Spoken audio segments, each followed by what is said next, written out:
A very good evening and welcome back inside FirstEnergy Stadium, America's classic ballpark, as we get set for game number 4 of 6 of this week's series between the Reading Fightin Phils and the Chesapeake Baysox. Welcome into the pregame show. I'm Jake Starr, riding solo tonight as Bob McCool is not too far down the road. He's over at Muhlenberg High School right now as the Mules welcome the Reading Red Knights for some high school football on 8:30 WEEU. Of course, that's a 7 o'clock kickoff. I know their pregame show is getting underway right now. So another busy night on the sports calendar. Big Phils play at 6:45. We got high school football tonight. And, of course, Reading trying to snap a 5-game losing streak tonight against the Chesapeake Baysox. Chesapeake, who took a 3-0 edge in this week's 6-game series last night, after a 7-4 victory over the Fightin Phils. Gene Cabrera went 4 1/3 innings of work, gave up 4 runs in total. Fightin Phils offensively got a couple of hits from Alex Pinellas. Caleb Ricketts extended his hit streak to 16 games, and Felix Reyes has himself up to a 13-game hit streak as well. So tonight, as the Fightin Phils look to get back in the win column, they'll send the righty Braden Tucker to the mound, making just his second Double-A outing. And it'll be the lefty Luis De Leon making his Double-A debut tonight for the Baysox. And it's all coming up in a little less than 15 minutes' time right here at FirstEnergy Stadium. Will, the 9-batter tonight for the Fightin Phils, making his first Double-A start. He's made a couple of appearances, has 3 at-bats in total. But it'll be the catcher, Louis Albrecht, making his first Double-A start tonight. Batting ninth as Caleb Ricketts gets the night off. And we catch up with Louis Albrecht, get to know him a little bit in tonight's pregame conversation. And that is coming up when our pregame show rolls on after this.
Back on the pregame show on the Fightin Phillies radio network. Both starting pitchers have finished up their warm-up tosses, and now just waiting the Fightin Phillies to take the field to get this Friday night contest between the two sides underway.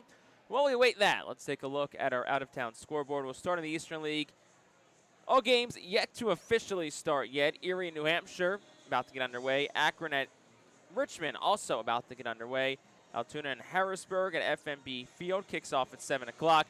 Binghamton hosting Somerset at 7:05. And Hartford home against Portland. That's a 7:10 first pitch. In the Phillies organization, the Phillies, after tying a franchise mark with 7 home runs as a team last night, and Kyle Schwarber tying a Phillies and Major League mark of 4 home runs in a game last night. They are back at it tonight. Ranger Suarez gets the ball for the Phils. Bryce Elder gets the balls for the Atlanta Braves. That's a 6:45 first pitch at Citizens Bank Park. Lehigh Valley at Omaha tonight. 7:35 first pitch out in Nebraska. Jersey Shore at Aberdeen, and what is actually the final homestand for the Ironbirds as an affiliation of the Baltimore Orioles. That game at Ripken Stadium gets underway at 7:05.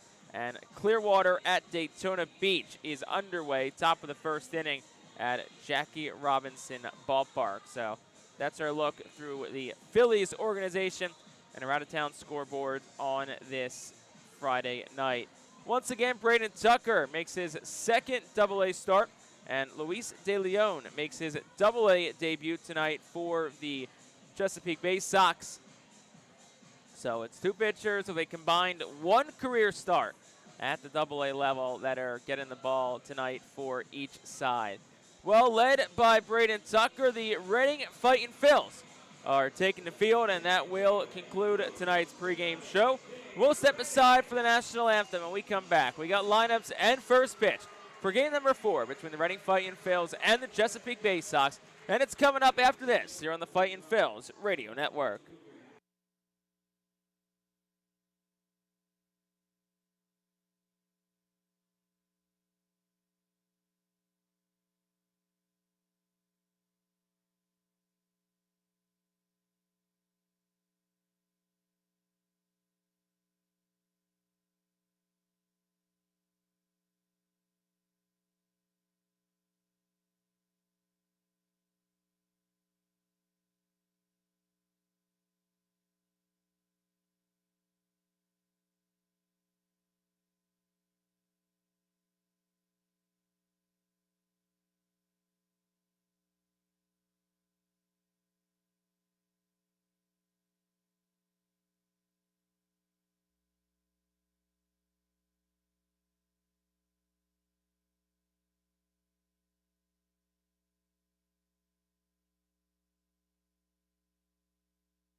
Good evening and welcome in FirstEnergy Stadium for game number 4 of this week's series between the Reading Fightin Phils and the Chesapeake Baysox. Once again, I'm Jake Starr. Appreciate you spending part of your Friday night with myself here on the Reading Fightin Phils radio network. Well, let's take a look at tonight's starting lineup. So we'll start with the visitors, the Chesapeake Baysox, game number 122 of the season for them. 53 and 68 overall and a 22 and 32 mark in the second half. They're led by second-year manager Roberto Mercado, and their lineup is as follows. Enrique Bradfield Jr. leads off, plays center. Austin Over, the right footer, bats second. Adam Retzbach at first base bats third, and Brendan Butterworth is fourth. He'll play second. Ethan Anderson fifth. He's the catcher. Max Wagner sixth at third base. Douglas Hodo the third is seventh. He'll play left field. Tavian Josenberger eighth to DH. And Carter Young bats ninth and plays shortstop. On the mound for the Baysox tonight, Luis De Leon making his Double-A debut. We'll get you his numbers in the bottom half of the first inning. For Reading, also their 122nd contest of the year, 47-74 overall mark and a 22-32 record in half number 2 this season. They're led by third-year manager Al Padrique, and his lineup tonight is as follows. Dylan Campbell leads off, whole play center field. Alex Pinellas the H bats second. Jose Rodriguez back in the lineup playing second base, bats third. Felix Reyes cleans things up, whole play first. Bryson Ware is fifth in left field. Eric Brito, sixth as the shortstop. Robert Moore plays third base, bats seventh. Kate Fergus, the right fielder, bats eighth. And Lou Albrecht, the catcher, making his first Double-A start, bats ninth. And on the mound for the Fightin' Phillies tonight, it's the right-handed pitcher, Braden Tucker. Tucker, the 26-year-old, making his home debut here in Double-A. Went 5 innings, gave up 4 runs on 5 hits at Altoona last Saturday after making 19 appearances at 12 starts with High-A Jersey Shore. Enrique Bradfield Jr. digs in from the left side, and Tucker will fire the first one home. And it misses a bit upstairs. First pitch delivered at 6:48 tonight. 72 degrees under sunny skies is our game time temperature, presented by All Temp Enterprises. Tucker will fire the 1-0 home. It's a curveball that misses a bit outside. It's 2-0. Finish Tucker's line with Jersey Shore. 4-3 mark, 3.19 ERA. 84 2/3 innings pitched. 69 hits allowed, 21 walks, 61 strikeouts. Opponents 223 against. Fire the 2-0. That's over for a called strike. It's 2-1. Tucker was promoted to Reading prior to last week's series at Altoona 10 days ago on August the 19th. And the next pitch home is a curveball that misses up and away to the lefty bat Bradfield, and it's 3 balls and 1 strike. Enrique Bradfield, 49th game, 274 hitter on the year, 3-1 pitch home. And that one's down the chute for a called strike. It's 3-2. So Tucker trying to work his way back in his first at-bat of the game. Bradfield 4 for 14 this week, does have a couple of doubles. He's played all 3 games so far against the Fightin' Phillies, and Enrique Bradfield calls time. 23-year-old first-round pick of the Orioles in 2023 out of Vanderbilt University. And the count remains full to the left-handed leadoff hitter for the Baysox. Tucker from the windup deals home, and it's swung on and popped up. It'll travel out of play, foul behind home plate, and the count stays 3-2. Fightin' Phillies tonight come out in their Los Luchadores de Reading Fiesta Friday uniforms. Black and red tops, white pants. Black caps, a yellow logo on the front. And Tucker's 3-2 is up and away. That's ball 4. So Enrique Bradfield Jr. works a walk to lead off this game, and that'll bring Austin over into the plate. Get you the Reading defense here. Felix Reyes at first base. Jose Rodriguez plays second. Eric Brito back in the lineup plays short, and Robert Moore is at third. Felix Reyes in right, Dylan Campbell in center. Bryson Ware plays left, and Louis Albrecht is the catcher for Braden Tucker. Tucker fires the first pitch home. Bradfield takes off. Pitches a strike. Throw to second. Not in time. It was a good throw from Albrecht, but Bradfield's just too fast. So he has his 26th stolen base of the season. Pitch was a strike, but the Baysox all of a sudden have a man in scoring position with nobody away here in the first inning. Over to 286 hitter. This is 19th game with the Baysox this year.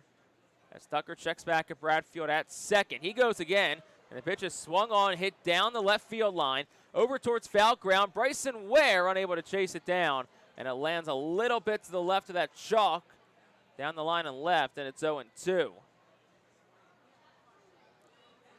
Baysox tonight come out of their road alternate orange chops. Baysox in black across the front. They sport gray pants, and the fielder wear black caps with an orange brim. Black block numbering on the back of the jerseys for the Baysox tonight. So Austin Overton's back in from the left side. We'll see if Bradfield takes off again. Tucker, who works out of the stretch here, checks back at the runner. And he steps off, but no throw made. Eric Brito covering the bag. Good week for Auburn, 6 for 14. Had a career-high 3 extra base hits last night, which included a 2-run home run in the 5th inning. 0-2 the count to the lefty bat. Tucker glances at Bradfield, fires home, and Auburn swings, hits into the air out towards left. Not deep. Couple of steps to his right goes Bryson Ware. He'll make the catch. And Enrique Bradfield Jr. stays put at second. So that'll be out number 1 of this 1st inning, and that'll bring Adam Retzbach to the plate.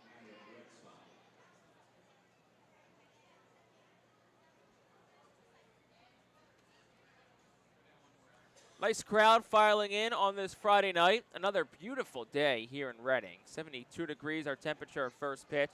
That's pretty much been the week. It's been mid-70s during the day, 60s at night, sunny skies. Really can't ask for anything better.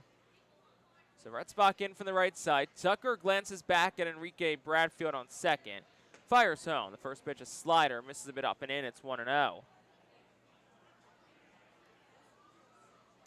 107th game with the Baysox this year for Retzbach, 229 hitter.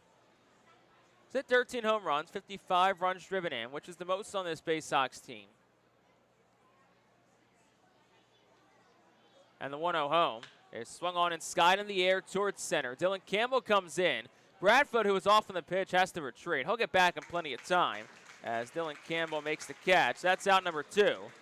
And that'll bring Brandon Butterworth to the plate for the Baysox.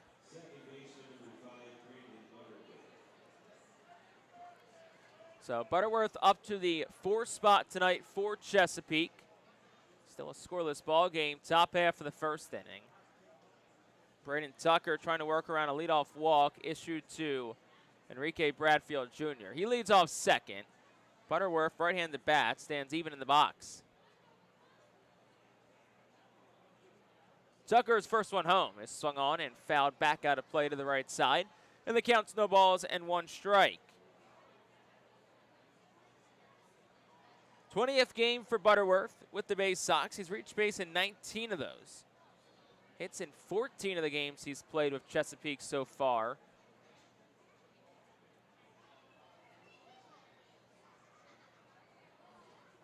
Was a part of that deal for Ryan O'Hearn and Ramon Laureano from the Padres at the trade deadline this year. Played with both Fort Wayne and AA San Antonio in the Padres system. The 0-1 catches the outside corner with a sinker, and it's quickly 0-2 to Brandon Butterworth. In total, he's a .250 hitter since joining Chesapeake. Couple home runs, 11 runs driven in. .263 hitter with runners in scoring position. 0-2, swung on, lifted into the air towards left. Going back goes Ware towards the edge of the track. He has room. He'll make the catch in the left center alley, and that will retire the side here in the 1st.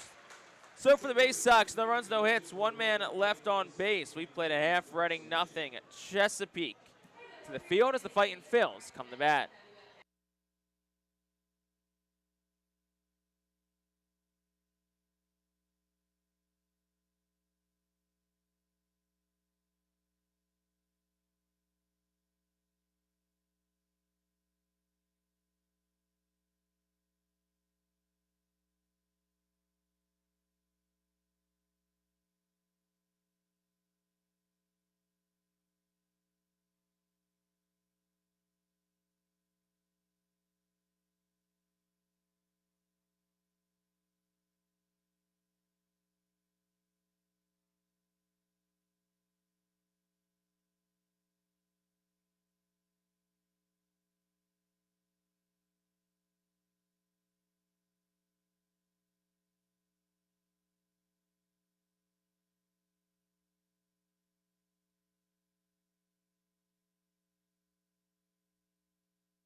We go to the bottom half of the 1st inning. Baysox nothing in their half, and here is how the Fightin' Phils line up tonight.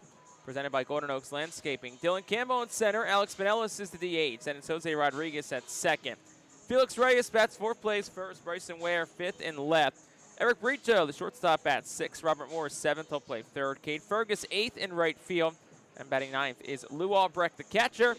On the mound for the Baysox, making his AA debut, it's the 22-year-old Luis De Leon.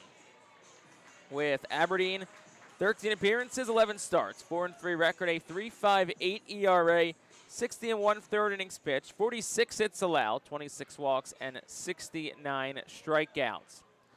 Dylan Campbell digs in the leadoff for the Phillies, and the first pitch is swung on and rolled towards the left side. Charging is Wagner from 3rd. He'll glove it, and his throw from the grass is in time. And that is out number 1. And retired is Dylan Campbell, and that'll bring Alex Benellis to the plate for the Fightin' Phils.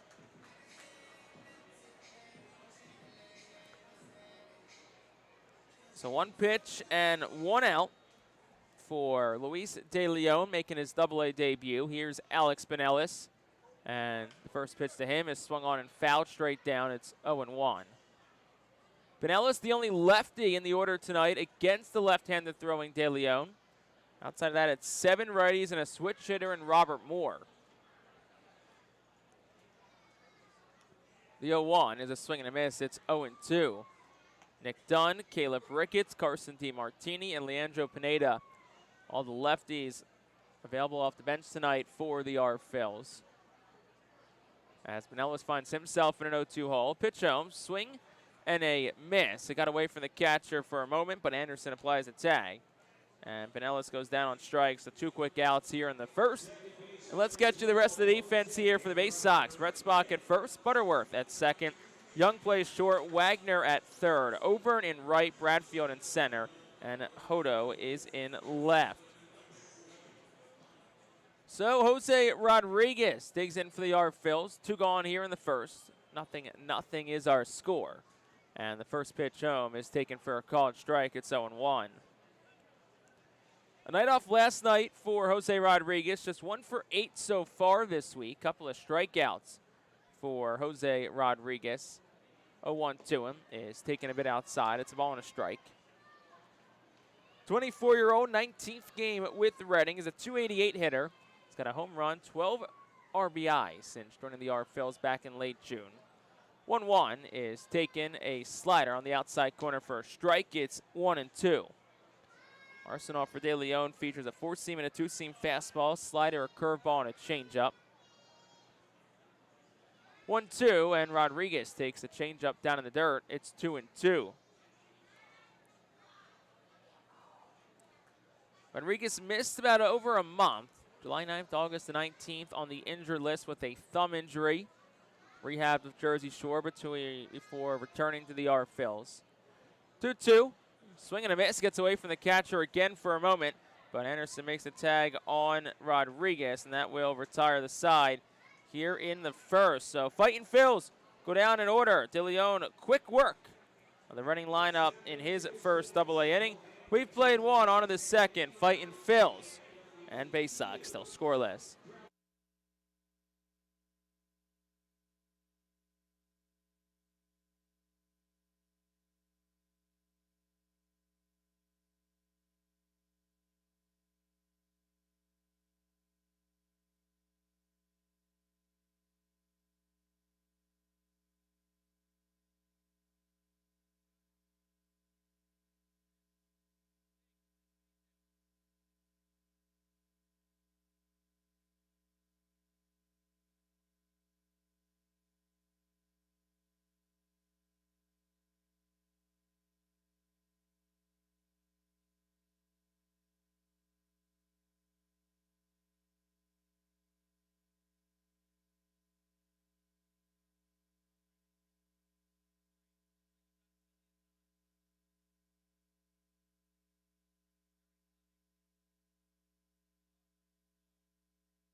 International Fireworks, the official sponsor of the Phils fireworks shows during the 2025 season.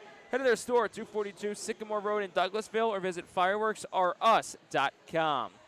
Top of the second inning, still scoreless here between Reading and the Baysox. Braden Tucker finishes up his warm-up tosses, and it'll be 5, 6, 7 due up for Chesapeake in the frame, starting with Ethan Anderson.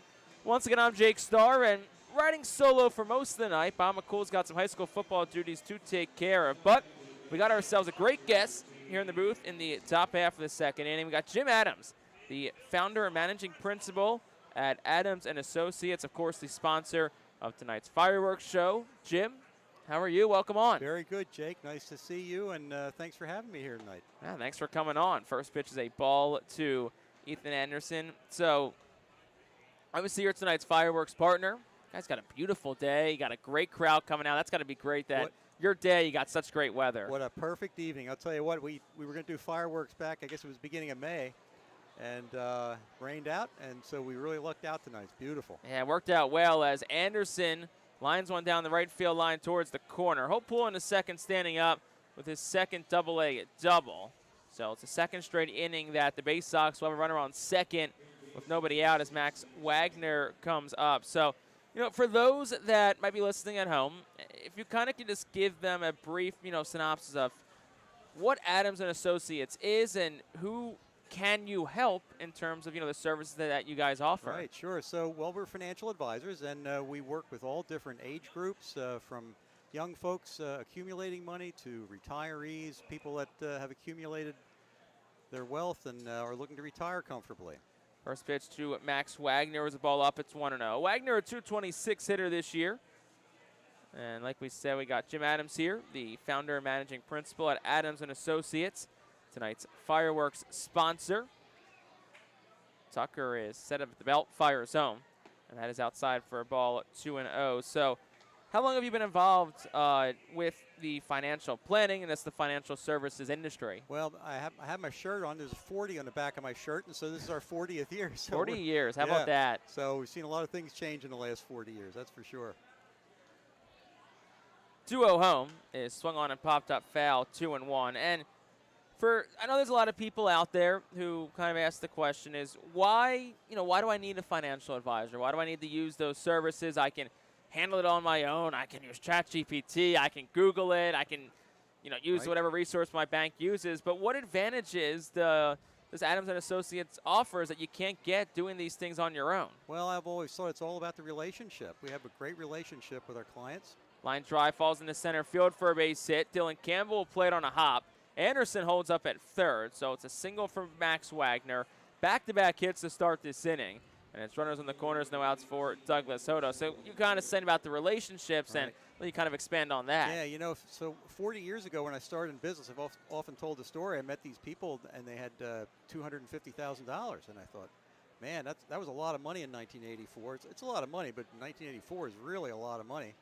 And so, of course, I'm curious, and over in the windowsill in the kitchen sat this little metal bank, and this fellow put a quarter a day into that bank. Wow, I said, what a great story. A quarter a day, now you get $250,000. I said, I'd love to have your bank someday. And so I have that bank sitting in my office for the last 40 years. It's a great lesson. A little added to a little soon becomes great, that's for sure. First pitch to Doug Hodo is fouled down the third base line, 0-1. So I know Adams & Associates offers kind of a wide variety of services for those of all ages. Right. Can you kind of give us a little bit more background on the different services that you offer? Sure. We have clients that have accumulated wealth that they need estate planning and they want help, passing assets on to their children or for their own retirement. And then we work with a lot of other folks that are accumulating 529 plans for young people to go to college, go to school. 0-1 is a line drive to left. Bryson Ware makes the catch. Tagging from third is Anderson. Here's the throw home. It's going to be a bit up the line. Lou Albrecht unable to come back and make the tag. So Anderson's safe at home. That'll make it a 1-0 ball game. Sacrifice fly to left for Hodo, RBI number 31. That'll bring Tavian Josenberger to the plate. So really kind of people from all different walks of life. Any age group. That's exactly right. All different needs and desires. And hopefully we can work with them and help them to accumulate and reach their financial objectives. Right? So I'll speak kind of from my perspective. Obviously, being on the younger side, a few years into my career, and I think there's a lot of people probably in my age group that might feel like I don't need anyone. I can use Robinhood. I can go to the bank. Sure. I can figure this out on my own. But first pitch to Josenberger is a ball 1-0. But what would you say to someone who's 25, 26, 27 years old? Because, I've kind of learned that the earlier you start planning for 40, 50 years down the road, the better. What would you kind of say to that segment of the population as Josenberger fouls it off? It's 1-1. Right. Yeah. So I've often mentioned I think Roth IRAs are a great tool for people. It's tax-free, accumulating tax-free, and we set a lot of those accounts up for young people. It takes $100 a month or $200 a month just to accumulate. 2 balls, 1 strike to count to Tavian Josenberger. I know you talked about retirement planning, right. College planning as well. And, say you got someone, maybe they're a little bit older, 40s, 50s, and they're just looking for a place to start, right? It's never too late to start, and I'm sure you've seen people like that before. And what kind of advice do you usually offer them? Well, again, we do financial plans. That's what we do. And runner goes, and what a throw by Louis Albrecht. Max Wagner out at second. Albrecht in his Double-A debut, or at least his first start behind the plate, gets the runner out. So, but yeah, kind of like never really too late to start, no, as long as you start. That's for sure. And the younger people start, of course, the better. Time is on our side, and it's time value of money. That's what I always say.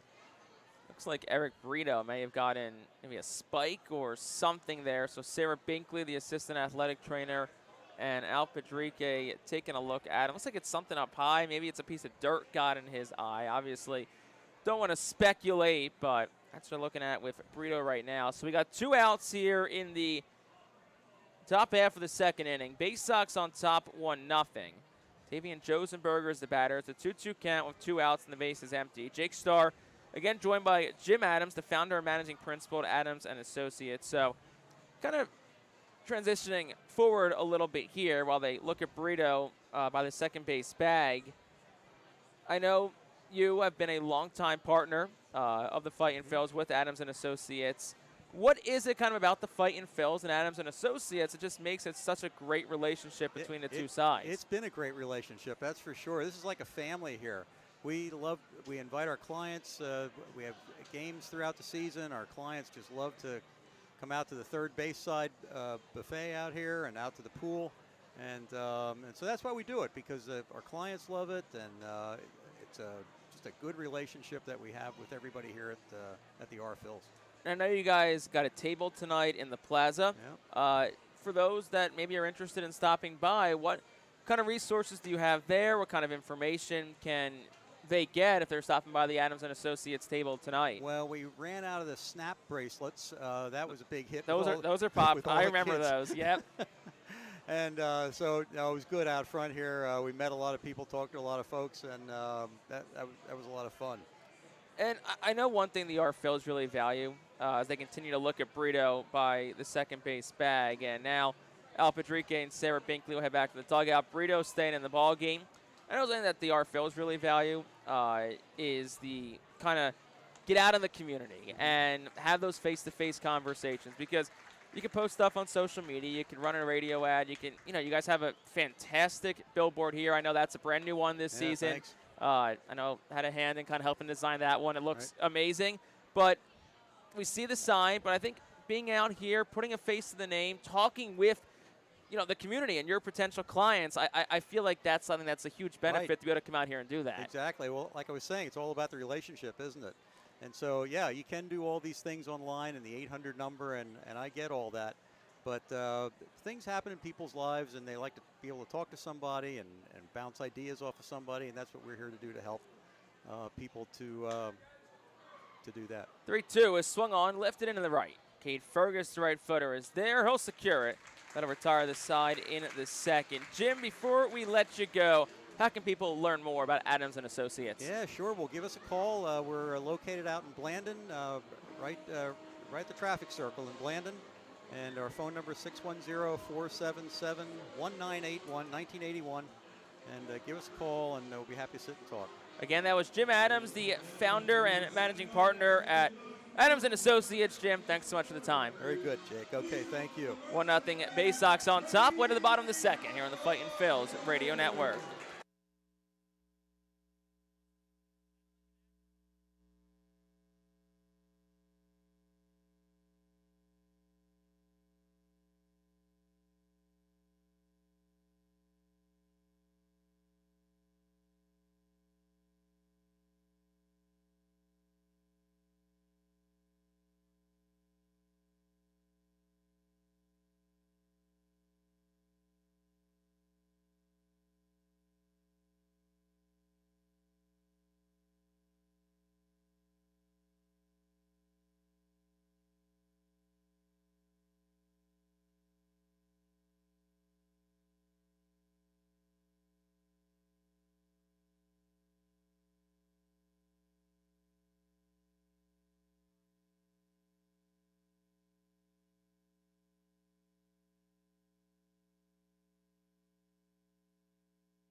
This inning is brought to you by Cornwall Manor, an active senior living, not-for-profit community in scenic Cornwall, PA, outside of Lebanon.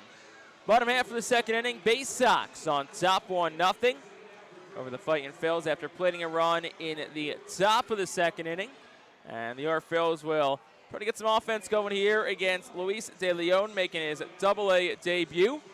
And they'll send the heart of their lineup up 4-5-6 here against De Leon. Felix Reyes will dig in from the right side, lead things off for the Phillies.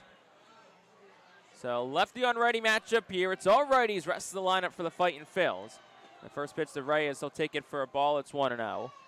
Reyes had a hit and a run scored in Thursday night's ball game, extended his hit streak to 13 games, and his on-base streak to 15 as his just excellent season continued. It's not a stretch, it's a season at this point. Pitch inside, 2 balls, no strikes.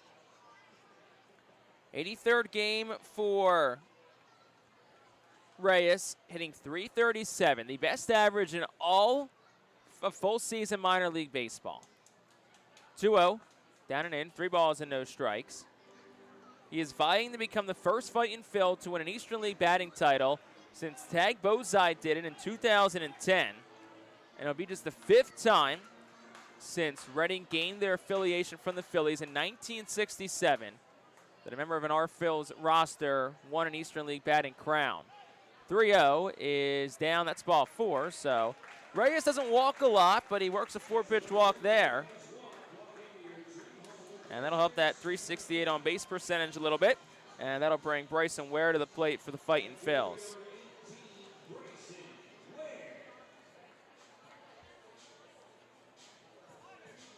So Ware digs in from the right side. 1-0 our score, bottom half of the second. Baysox on top of the Fightin Phillies. First pitch to Bryson Ware. He'll take it on the inside corner for a strike. It's 0-1. Ware 0 for 4 in last night's game. Struck out a couple of times. Was 2 for 8 with a double at Altoona last week. 0-1. Ware swing and a miss. It's 1-1. Found himself out in front of a changeup at 86. 10th game with Reading for Bryson Ware, hitting .243. He's got a home run and 4 runs driven in. The 1 home run, his first in his Double-A career, came a couple of Sundays ago, August the 17th against Akron. 0-2, and Ware swings and misses out in front of a changeup again. He goes down on strikes. 3rd punch out already tonight for Luis De Leon, and that'll bring Eric Brito to the plate.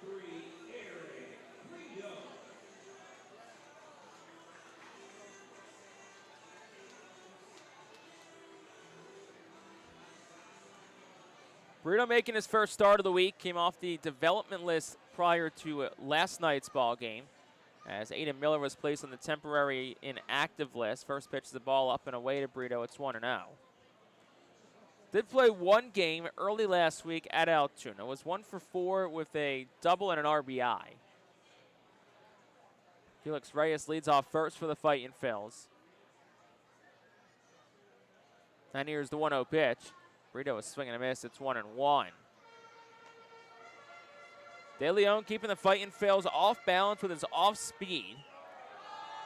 Seen a lot of the slider and changeup from the 22-year-old Luis De Leon tonight in his Double-A debut. 1-1. Brito swings in a ground ball towards the middle, leaks into center field. That'll be a base hit. So Felix Reyes up to second. Eric Brito picks up Reading's first hit of the night. And it puts men on first and second. 1 out for Robert Moore.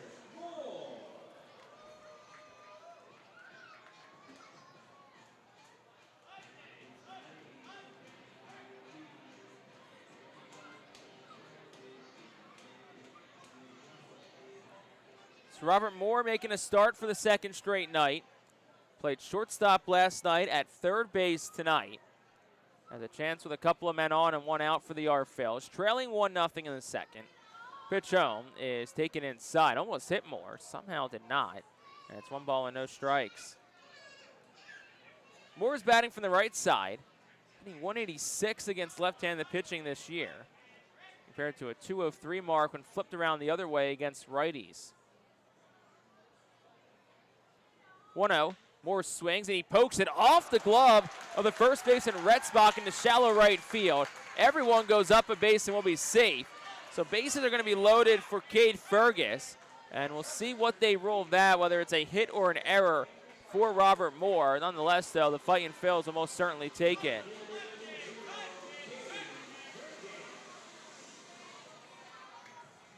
So 1 out and a mound visit here as Max Anderson goes out to talk to Luis De Leon. It is going to be an error. So it's an E3 on the first baseman Retzbach, his 10th error of the season. Now pitching coach Jordy Henry heads out for the Baysox to join in on the conversation. Cade Fergus making his first appearance of the week. He's had a pretty good season, though, against Chesapeake. Hit .417 with a home run and 4 runs driven in during the series down in Bowie in early July, just before the All-Star break. Fergus hit a grand slam against the Baysox on July the 10th. That was a part of a doubleheader between the two sides, and he bats here, the bases loaded, and 1 out against Luis De Leon. Fergus, 9 homers on the year, 14 in total. Marked that as second amongst all Phillies minor leaguers. Bases loaded, 1 out. De Leon ready at the belt, fires home. And Fergus takes it up and away for a ball. It's 1-0. Reading does have 3 grand slams this year, last of which was Hendry Mendez on July the 29th at Hartford. Of course, Mendez a part of the Harrison Bader deal. 1-0. Is up and away, gets away from the catcher Anderson to the backstop. Everyone's up. Felix Reyes scores, and we got ourselves a tie ball game at 1. We'll see whether they give that a wild pitch or a pass ball. It did hit the glove of Anderson behind home plate, but at the same time, it was not an easy pitch, I think, to receive. But we'll see what is handed there, but the Fightin' Phils will take it either way. Infield comes up about halfway now for the Baysox. 2 ball and no strike count to Fergus, and the pitch is up and away. It's 3-0. And it is going to be a pass ball, so that's the first at this level for Ethan Anderson behind home plate. 3-0 the count to Fergus. We'll see if he has the green light here. Right side of the infield's up, left side's about halfway. 3-0 to the righty, and he's watching all the way for a called strike, 3-1. Fergus does have 24 runs driven in this year. He's a 134 hitter with runners in scoring position. De Leon set at the belt to pitch home. Fergus takes that one. A curveball at the knees for a strike. It's 3-2.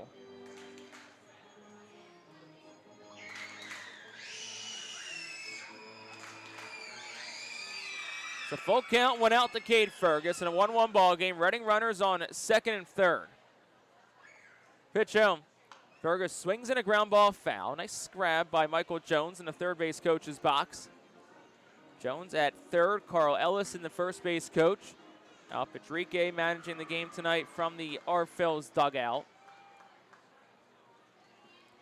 So the count stays 3-2 to Cade Fergus. Infield moves to about halfway against the righty. 3-2 home. Swung on, hit it in the air well towards left center. Hodo is back, sizes it up. He'll make the catch in the alley. Tagging from third is Brito. He will score as the throw goes to the cutoff man. And that's a sacrifice fly for Cade Fergus. That'll make it a 2-1 ball game on Fergus's 25th RBI of the season.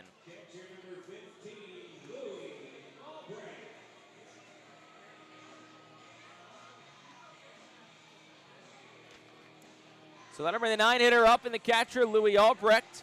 Albrecht making just his 4th AA at-bat. And tonight being his first AA start. He'll dig in from the right side. Just one base runner now, and Robert Moore, who's on second base. First pitch to Albrecht. He swings at a broken bat, ground ball right side. Gobbled up by Butterworth at second. His throw to first is in time, and that will retire the side here in the second. But the Fightin' Phils get a couple of runs on one hit. There was a pretty costly error, and 1 man left on base. We play 2 on to the 3rd. Fightin Phillies on top. They lead it 2-1.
Top of the 3rd inning, and us here at the Fightin Phillies want to thank our good friends at Pepsi for presenting the 2025 season here in Baseball Town. Go Fightin Phillies and drink more Pepsi.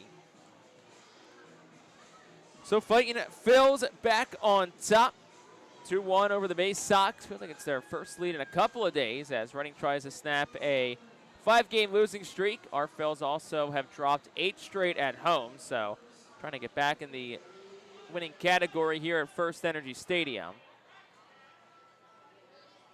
Braden Tucker has finished off his warm-up tosses. He's back out for another inning of work. And it'll be 9-1-2 for the Baysox due up. Carter Young, final man on Roberto Mercado's lineup card tonight, will dig in from the left side to get this top of the 3rd inning started. And Braden Tucker's first pitch home is swung on a line drive into left. Diving is Bryson Ware, and he makes the catch. Nice play by Bryson Ware in left field. Web gem type play. That's out number 1.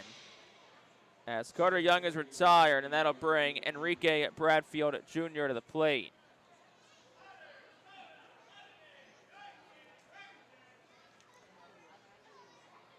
Bradfield Jr. worked a walk his first time up.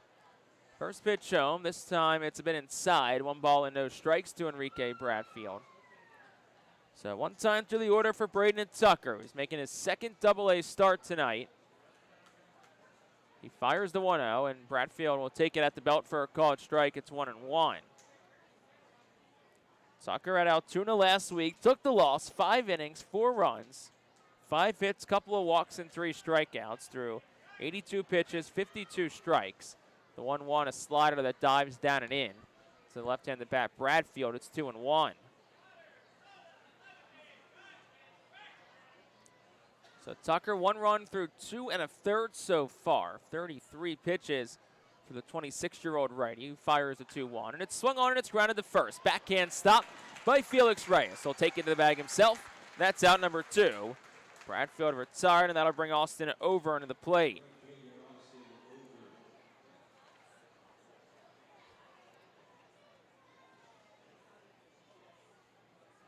Tucker was an undrafted free agent signing by the Phillies back in 2023.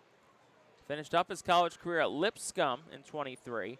Began his career in the Big Ten with the Indiana Hoosiers from 2019 to 2022.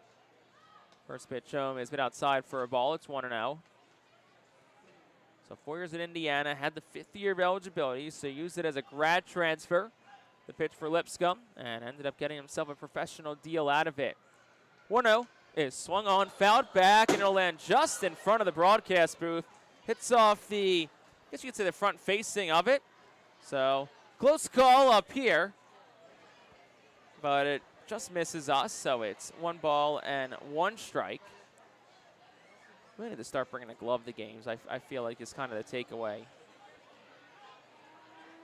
So 1-1 Austin over, and pitch home is swung on and hit in the air, high, foul, first base side. Felix Reyes, the first baseman, gives it a look, but it goes out of play. And it's 1 ball and 2 strikes. Over and 0 for 1 tonight. He flew out the left his first time up.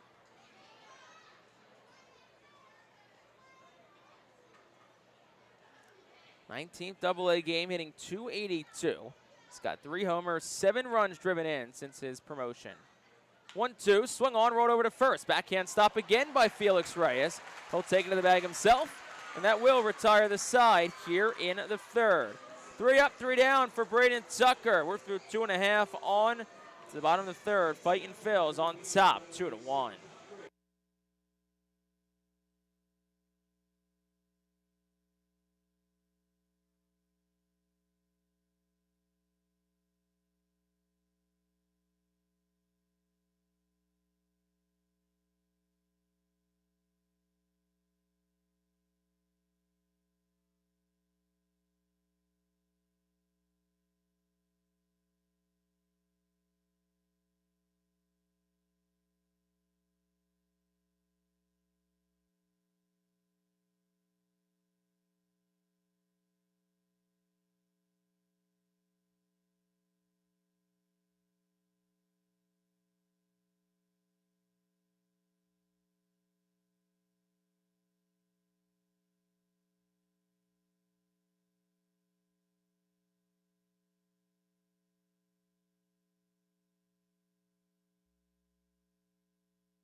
Bottom half of the third inning is brought to you by Swartz Culleton PC. You can expect reliable and experienced attorneys who are committed to getting you justice after a serious personal injury. Call Swartz Culleton today at 1-800-JUSTICE. If you're just joining us, I'm Jake Starr, riding solo tonight from FirstEnergy Stadium as Bob McCool is just up the road over at Muhlenberg High School. Muhlenberg and Reading, the game of the week on 8:30 WEEU. So 2 our score here at America's Classic Ballpark. Reading leads. Top of the order due up here against Luis De Leon. And his first pitch to Dylan Campbell is taken for a called strike, 0-1. Slider top of the zone there to Campbell. Dylan Campbell 0 for 1 in tonight's game. 0-1 pitch to him is swung on and fouled back. It's 0-2. Campbell just 1 for 14 this week. So trying to find himself a bit of a groove again as we enter the weekend portion of this series. The next pitch is on the outside corner of a slider. That'll be a called strike 3. So Dylan Campbell goes down on strikes. The 4th strikeout tonight for De Leon. Nate Dietrich, our home plate umpire, and the crew chief. Brennan Spivak is at first. Tatum Littleton is at third for our Eastern League umpiring crew tonight.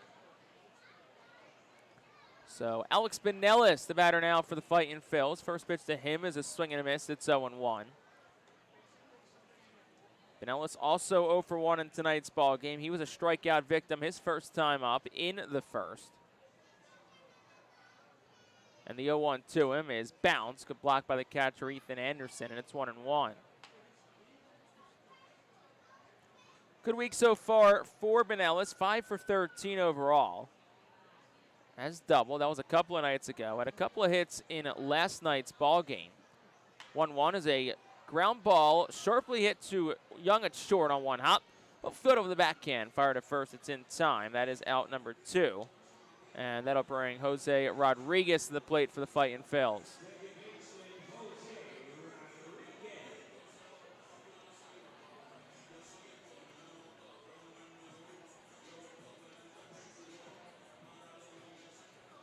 Two-one ball game. Fightin Phils on top, bottom of the third inning. As Rodriguez, who was a strikeout victim his first time up, digs in. And the pitch is up and away for a ball, 1-0.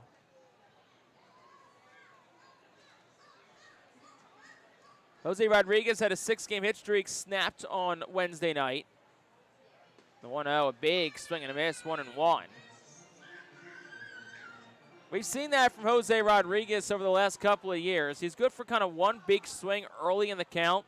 Then he really kind of shortens up the rest of the way. 1-1. is down and in. Gets away from the catcher, Anderson. Doesn't matter as the bases are empty. And it's 2-1. Rodriguez, who the Phillies acquired in a trade from the White Sox. Actually, the first weekend of the AA series last year. He joined the Phils down in Bowie for that season opening series in 24. 2-1's a bit outside. It's 3 balls and 1 strike. Rodriguez, who was with Reading until early June, when he was then suspended for a year. Came back in June, re-signed by the Phillies, then reassigned to Reading in late June. 3-1-2, is swung on and a ground ball through the middle. That'll be a 2-out base hit for Jose Rodriguez. Second hit of the night for the Fightin Phils. And that'll bring Felix Reyes to the plate.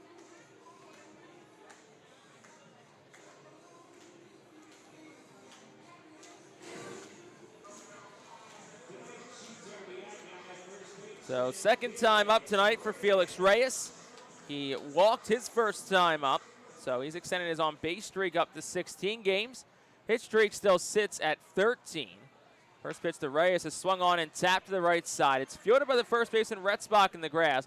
He'll just step into the baseline and apply a tag to Felix Reyes, and that will retire the side as the putout goes 3 unassisted. So we're a third of the way through on this Friday night in Baseball Town. No runs on a hit for the Phils. 1 man left. We will head to the 4th. Reading on top. It's 2-1.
Just a reminder that every Tuesday, all active military and veterans get $3 off box seats thanks to Burke's Oral Surgery and Dental Implant Center.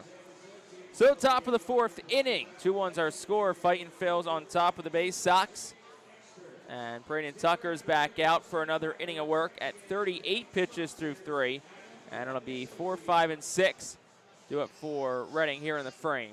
Due up for Chesapeake. And it's a 3-hitter, Adam Retzbach, who will dig in from the right side to get this 4th inning started for Chesapeake. Retzbach 0 for 1 tonight, popped up the shallow center his first time up, and Tucker will fire the first pitch home, and it's down and in for a ball. It's 1-0. 107th game with the Baysox this year for Retzbach, hitting .229, 13 homers. A team-high 55 runs driven in. And the 1-0 misses outside. 2 balls and no strikes. Retzbach, who has been really good on the road this year. Despite his .229 average, he's been excellent away from Prince George's Stadium.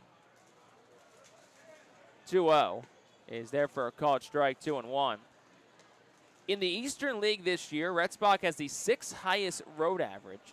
2nd in on-base percentage away from home, 6th in OPS, and tied for 7th in RBIs, 2-1, as a swing and a miss, 2-2. And in total, he's got a team-high 55 runs driven in. That's good for 9th most across the Eastern League for Adam Retzbach. It's a 2-2 count to the right-handed bat. Braden Tucker comes set and fires home. And it's a swing and a miss, struck him out. First strikeout tonight for Braden Tucker.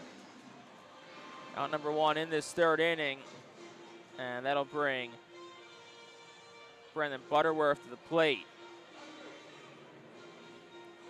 Retzbach not a guy who's going to get a high volume of strikeouts, Tucker. Not a guy who's going to get a high volume of strikeouts, just 61 and 84 and 2/3 innings pitched with Jersey Shore prior to his promotion. First pitch to Butterworth. He'll take it a bit outside. It's 1-0.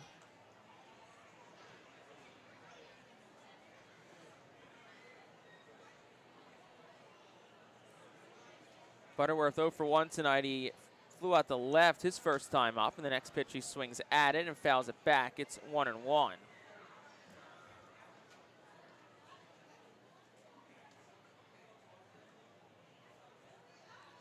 Tucker, big pitch to contact guy. Tries to work up in the zone when he can and tries to induce a lot of ground balls. That was kind of his calling card when things were going really well for him at Jersey Shore. 1 ball and 1 strike to count here to Brandon Butterworth. Tucker fires and check swing, and going around is Butterworth, at our home plate umpire, the crew chief, Nate Diederich. And it's a 1 ball, 2 strike count. Sun setting over top of FirstEnergy Stadium on a beautiful Friday night. The 1-2. Swung on a ground ball towards the middle, and it gets by Brito into center field for a base hit. So it's a 1-out single for Brandon Butterworth, the 3rd hit tonight for the Baysox. And it's a 1-out base runner here for Ethan Anderson. 2-1 ball game in the top of the 4th inning. Fightin Phil's on top.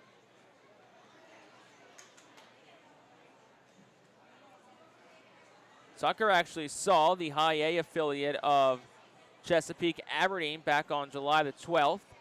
Matched a career high that day with 7 shutout innings that day against Aberdeen. One other time in his career he's won 7 innings as well, also against Aberdeen. First pitch home is taken for a strike. It's 0-1. September 7th of last year at Aberdeen. Went 7 innings, struck out 8. Threw a career-high 98 pitches in that game. So Tucker has seen some success against the Orioles system in his career. 0-1 is a bit outside for a ball. It's 1-1.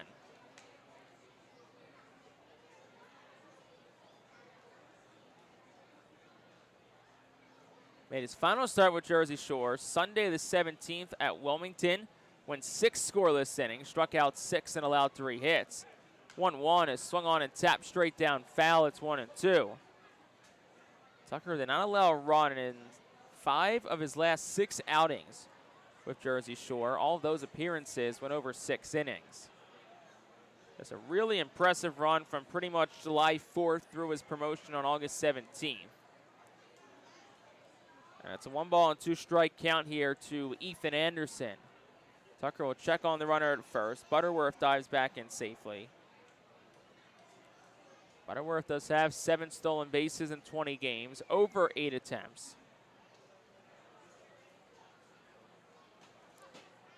1 ball, 2 strikes to count here to Ethan Anderson. 1 out of the inning as Butterworth leads off first. And the pitch home is outside, 2-2. From July 4th to August 17th with Jersey Shore, it spans 6 starts for Tucker. 4-0 record, .73 ERA. Allowed just 3 earned runs over 37 innings. 24 strikeouts, 7 walks. Next pitch home is a swing and a miss. Behind a fastball at 91 is Ethan Anderson. Second strikeout for Tucker, 2nd out of the inning. And that'll bring Max Wagner to the plate.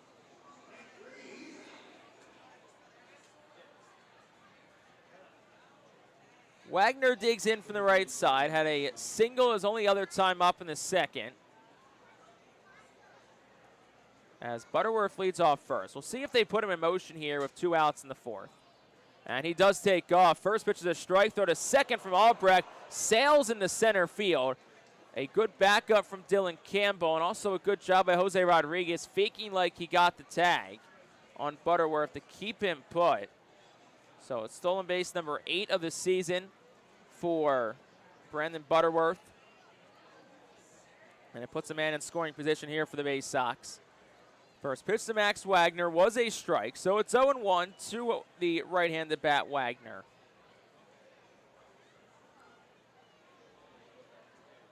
On the count, Tucker checks Butterworth, deals home. and it's swung on in its knuckle towards right, slicing back over towards Cade Fergus, who charges in from right, and he makes the catch, and that'll retire the side here in the 4th. No runs for the Baysox. They had a hit, but they leave one on base. We'll head to the bottom half of the 4th inning. Fightin Phillies on top, 2-1.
Klein is proud to be the official transportation provider of the Reading Fightin Phils. Klein gets the R-Phils through all their road trips throughout the 2025 season.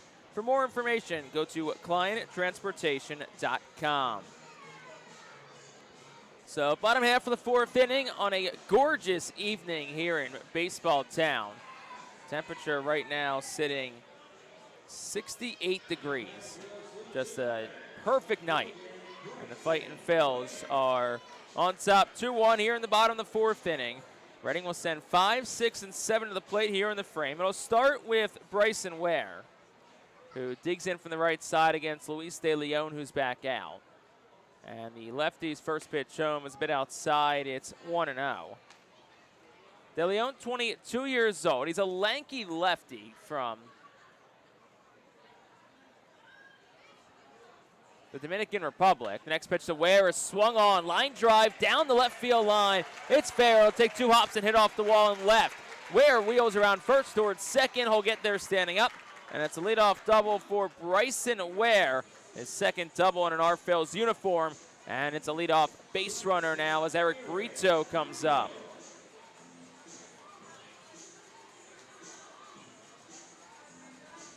De Leon listed at 6'3", 168 pounds. Signed with Baltimore as international free agent out of the Dominican Republic in 2021. So signed at 18 years old with the Orioles.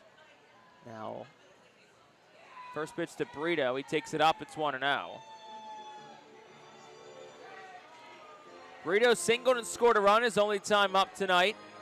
That came back in the 2-run second inning for the R-Phils. It was this part of the lineup that was able to manufacture the run. 1-0. Brito takes that one down and in. 2 balls and no strikes to the righty.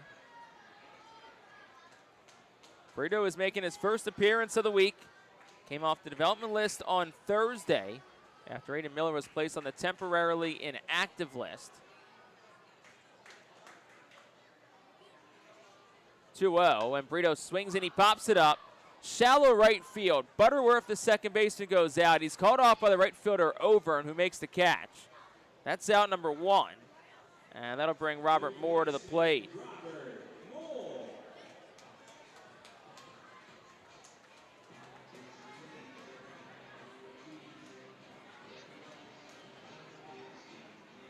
So Robert Moore digs in from the right side. Reached on an error his first time up tonight. Ball that hit right off the first baseman Adam Retzbach's glove. After the Baysox had 3 errors a night ago, even in their 7-4 victory. And the first pitch to Moore, swing and a miss. It's 0-1. Baysox, the lowest fielding percentage of all the Eastern League teams, .969. They've committed a league worst 132 errors in the 2025 season.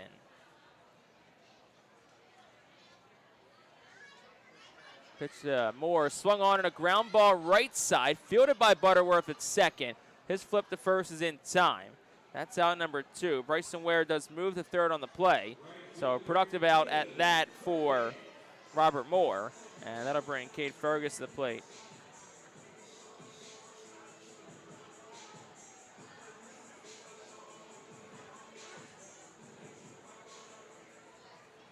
So 2 outs in the bottom of the 4th inning. Fergus is in. Fightin Phillies lead at 2-1.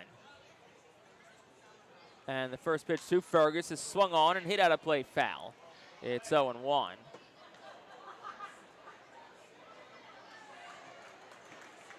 Cade Fergus, a sacrifice fly to left, his first time up. Picked up his 25th run driven in of the season.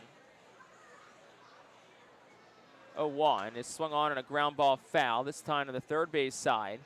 And it's quickly 0-2 to Cade Fergus. Fergus, a lot of success against the Baysox this year, hitting .417 against Chesapeake with a home run and 5 runs driven in. Time is called and granted to Cade Fergus, who hit a grand slam against the Baysox on July 10th. In the second game of a doubleheader against Chesapeake. The 0-2, Fergus will take that one down low, 1-2. That was an interesting series down in Prince George's Stadium. Tuesday and Wednesday's games were rained out, so the teams had to play a doubleheader Thursday, single game Friday, doubleheader Saturday, and a single game Sunday, which actually started in about a 30-minute rain delay. What was the final game before the All-Star break? 1-2, Fergus, good fight. He swings and he fouls it back. Off the netting behind home plate, it'll stay a ball on 2 strikes. Bryson Ware on third, led off the inning with a double down the left field line. Fightin Phil's trying to get him home. Luis De Leon, who's at 52 pitches, trying to keep it a 1-run deficit. The 1-2 to Fergus. Takes that one down. 2 balls and 2 strikes.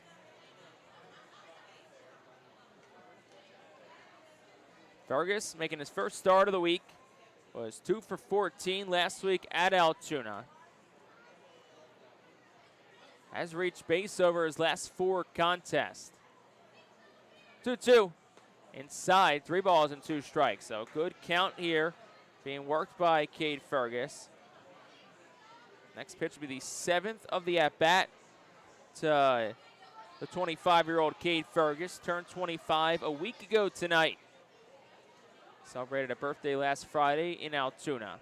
Payoff pitch, and Fergus is swinging a miss. He's down on strikes. And in front of a slider from De Leon. 5th strikeout tonight for him. And that'll retire the side in the 4th. No runs on a hit. 1 man left for the Fightin Phils on to the 5th, with Reading still on top, 2-1.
Top of the 5th inning. And it's time to take a look at tonight's Fightin Phil's alumni report, presented by Deer Country Farm and Lawn. And we'll go back out to Omaha, where the Iron Pigs picked up a 10-7 win over the Storm Chasers last night. Andrew Painter went 6 innings, struck out 7, did allow 6 runs on 9 hits.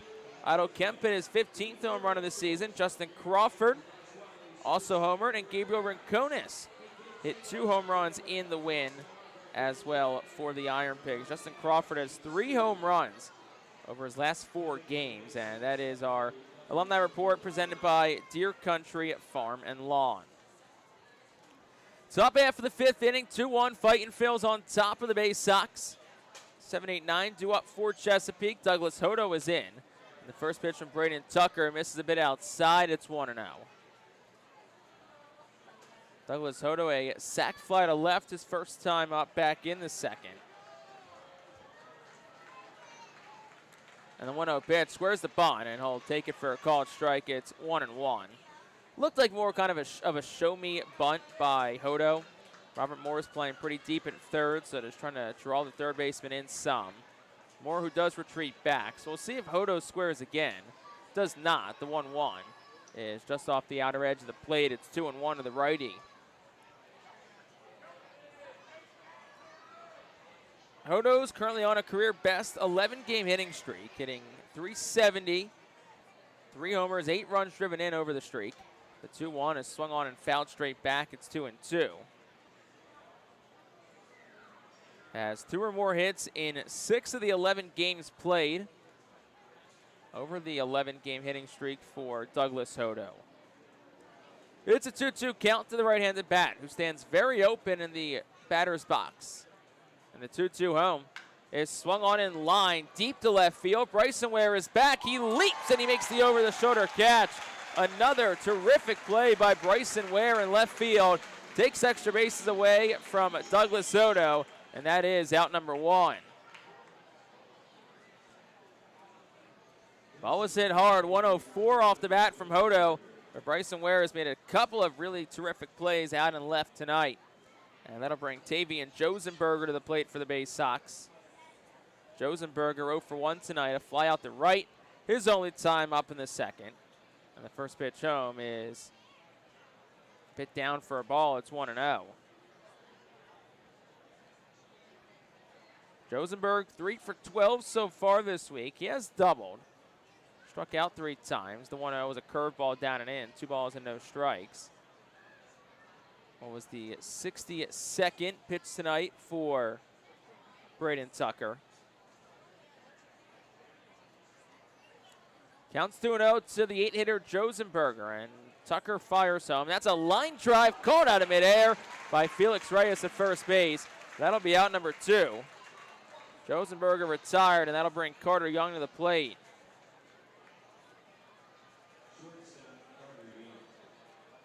Since the single to Max Wagner in the second inning, Braden Tucker has retired 9 of the last 10 batters he's faced. And his second Double-A start in his home debut. Really looks like he's settling in nicely here. First pitch to Carter Young is a bit outside for a ball. It's 1-0. And just 63 pitches for Tucker. So I would think that he's going to get the 6 if this inning is able to end pretty quickly here. A ball and no strikes to Carter Young, and Tucker delivers home. That's a slider down and into the lefty. It's 2 balls and no strikes. Young lined out the left his only time up. That was the diving catch by Bryson Ware in left. 2-0 home. Swung on a line drive into right field. That'll fall in front of the right footer Fergus for a base hit. So it's the 4th hit tonight for the Baysox. A 2-out base runner for them as Carter Young is aboard. And that'll bring the top of the lineup up for the 3rd time, and Enrique Bradfield Jr.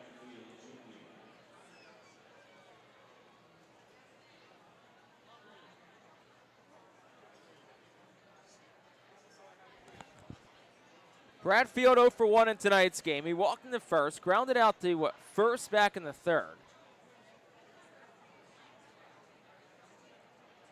Tucker, who moves out of the stretch now, toes the first base side of the rubber, and the righty fires home. And Bradfield Jr. takes the first pitch for a called strike. It's 0-1. Bradfield, who came off the injury list on August the 12th. He has reached base now in 18 of 19 games since being reinstated from his hamstring injury on the 12th. 0-1. Bit outside. It's 1-1.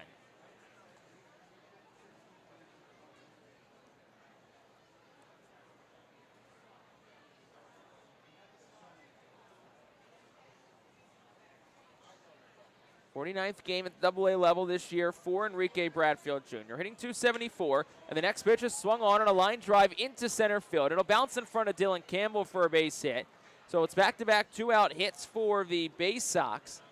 And all of a sudden they're threatening here as Austin Overn will dig in. That was the 68th pitch tonight for Braden Tucker. Threw 82 a week ago, 52 for strikes. And what overall is in pretty smooth sailing tonight for Tucker. Now up to 5 hits allowed. He's going to try to strand a couple more here if over and in. Left-handed batter who's 0 for 2 tonight. Tucker remains out of the stretch. He checks the runner at second, and the first pitch is swung on and lifted out of play foul, third base side. So it's no balls and 1 strike to Austin Overn.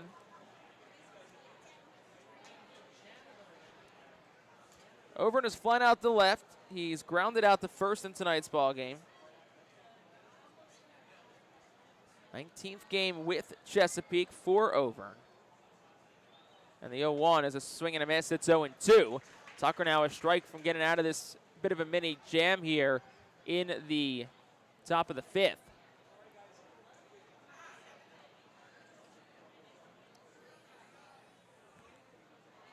Overn coming off one of his best games last night, a career-high 3 extra base hits on Thursday, which included a 2-run home run in the 5th inning.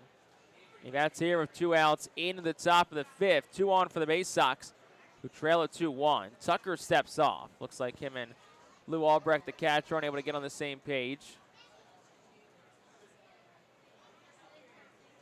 Neither runner held on. Infield plays back against the lefty Overn. And the 0-2. Swung on, lifted into the air towards center. Pretty straight away. Campbell backtracks a couple of steps, and the center fielder makes the grab, and that will retire the side here in the 5th. No runs for the Baysox. 2 hits, 2 left. We are halfway home on this Friday night in baseball town. We'll go to the bottom of the 5th. Fightin' Phillies lead it 2-1.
This inning is presented by Cornwall Manor, a unique and charming community nestled on a 190-acre wooded campus with many walking trails, including the Lebanon County Rail Trail.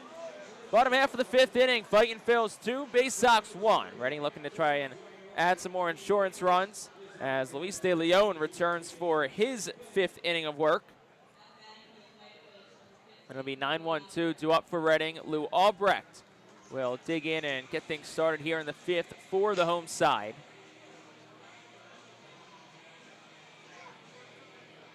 Albrecht, who's making his first AA start. Just the 27th career game that Albrecht has played professionally. And the first pitch to him is a swing and a miss. It's 0-1. Phillies signed Albrecht as an undrafted free agent in 2023 out of Central Arizona College. Began his college career at Washington State before transferring to Central Arizona. 0-1. He'll take that one down and in, 1-1.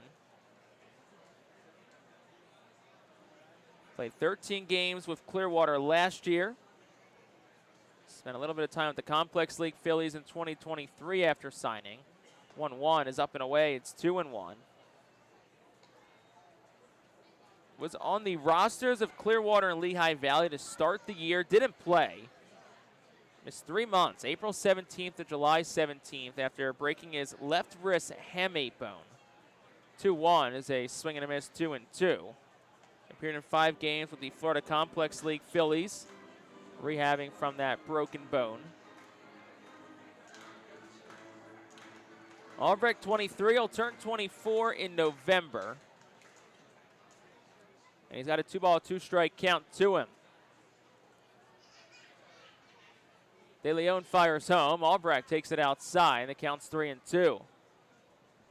Albrecht does have 1 career home run. That came on June the 26th of last year with Clearwater at home against the Bradenton Marauders, single-A affiliate of the Pittsburgh Pirates.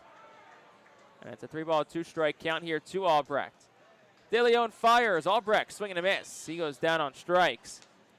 So a strikeout number 6 tonight for De Leon. And that'll flip the lineup card over for the 3rd time tonight to Dylan Campbell.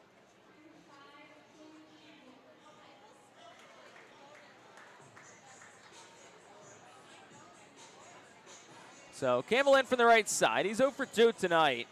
1 for 15 on the series. So just looking for a big hit. First pitch is a called strike. It's 0-1.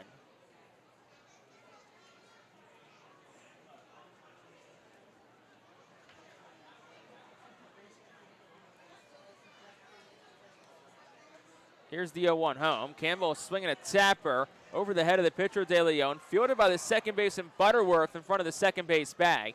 His throw on the run at first is in time. Put out goes 4-3, 2 gone in the frame, and that'll bring Alex Pinellas to the plate.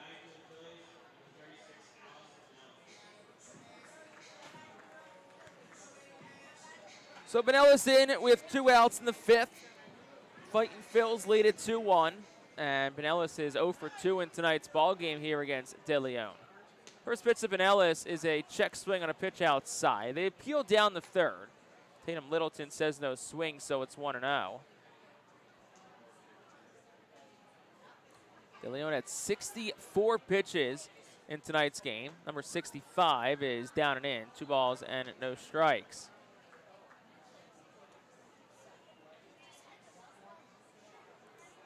Pinellas hitting .278. He's got 6 homers, 30 runs driven in. It's been a good week for him, 5 for 14 overall. Pitch home. Takes a sinker for a called strike. It's 2-1. Pinellas had 2 hits last night. Back-to-back multi-hit games for Pinellas, who's currently on a 15-game on-base streak. 2-1 is a swing and a miss. It's 2-2.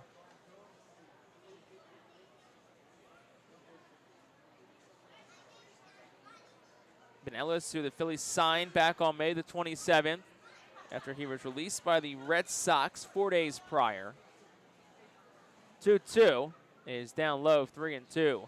Pinellas, who was with AAA Worcester, got released, drove all the way back home to Wisconsin. Got a call from the Phillies the next day that he was being signed, and got back in the car and drove all the way back east to Reading, Pennsylvania. It's a full count, 2 outs to him, payoff pitch. And that is over for a called strike 3. Slider on the outside corner from Luis De Leon, who strikes out his 7th tonight and sends the Fightin Phils down in order in the 5th. On to the 6th, Reading still leads the Baysox on top, 2-1.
Established in 1928, the Manor Golf Club is one of the oldest public courses in eastern Pennsylvania, located between Philadelphia, Lancaster, and Allentown in Sinking Spring. It offers a true test of golf on a championship-style course. Visit themanorgolfclub.com for more info. Top half of the sixth inning, Fightin Phillies on top 2-1 over the Chesapeake Baysox. If you're just joining us, I'm Jake Starr, riding solo tonight as my broadcast partner Bob McCool is a couple of miles down the road at Muhlenberg High School as the Mules play host to the Reading Red Knights in Week 2 of the high school football season. So 3-4-5 to up for the Baysox. They scored one run in the top of the second. Reading got two in the bottom of the frame. And that's been it. Adam Retzbach in from the right side. Braden Tucker's back out at 71 pitches. His first offering home is taken by Retzbach. It's 1-0.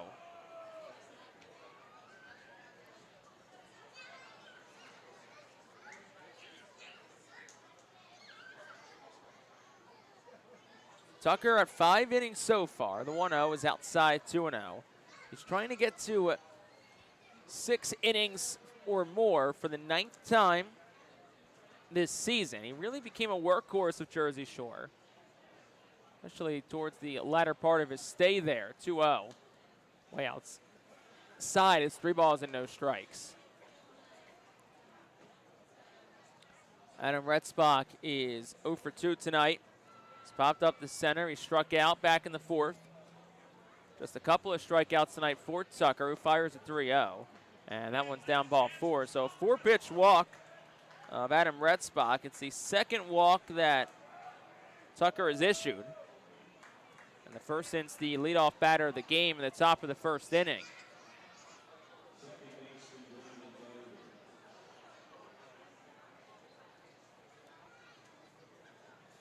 So that'll bring Brandon Butterworth to the plate here for the Baysox. Butterworth 1 for 2 in tonight's ball game. Time is called late by the batter, Butterworth. Of course, you're only allowed 1 timeout per plate appearance, with the new MLB pace of play rules put into effect a couple of years back. First pitch home is a breaking pitch that misses up. It's 1-0. So that's 5 straight balls from Tucker to start this inning. Fightin Phillies do a bullpen action. It's Tommy McCullum who's up and throwing for the Phillies. 1-0 pitch is swung on and popped up. Foul territory, first base side.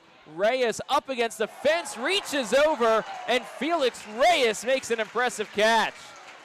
Over the netting where the dugout suite is down the first base line, Felix Reyes, who has flashed the leather a handful of times tonight at first base, picks up out number 1.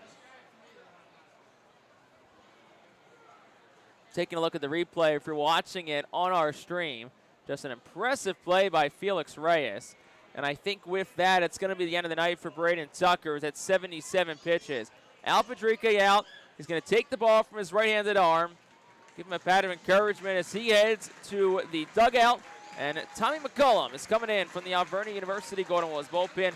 We'll have more McCullum after this here on the Fightin Phillies Radio Network.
So we step into the Alvernia University bullpen for the first time tonight for either side, and it's Tommy McCullum who enters for the Fightin Phillies. McCullum making his 33rd appearance of the year. He's 0-3. He's got a team-best ERA of 2.95. 33rd appearance for him. He has 8 saves in 11 appearances. 39 2/3 innings pitched. 32 hits allowed, 3 home runs, 9 walks, 42 strikeouts. Opponents hitting .216 against Tommy McCullum here in 2025. 2 runs are scored. Top half of the 6th inning. Fightin Phil's on top. And it's a runner on first here in Adam Retzbach as Ethan Anderson digs in from the left side. Anderson tonight's 1 for 2. He doubled and scored a run back in the second. And the first pitch is swung on and a ground ball to Reyes on the, pretty much on the first base bag. He'll field on a couple of hops and touch the bag. That's out number 2. Up the second goes Retzbach. So basically like a bunt. And with 2 outs, that'll bring Max Wagner to the plate.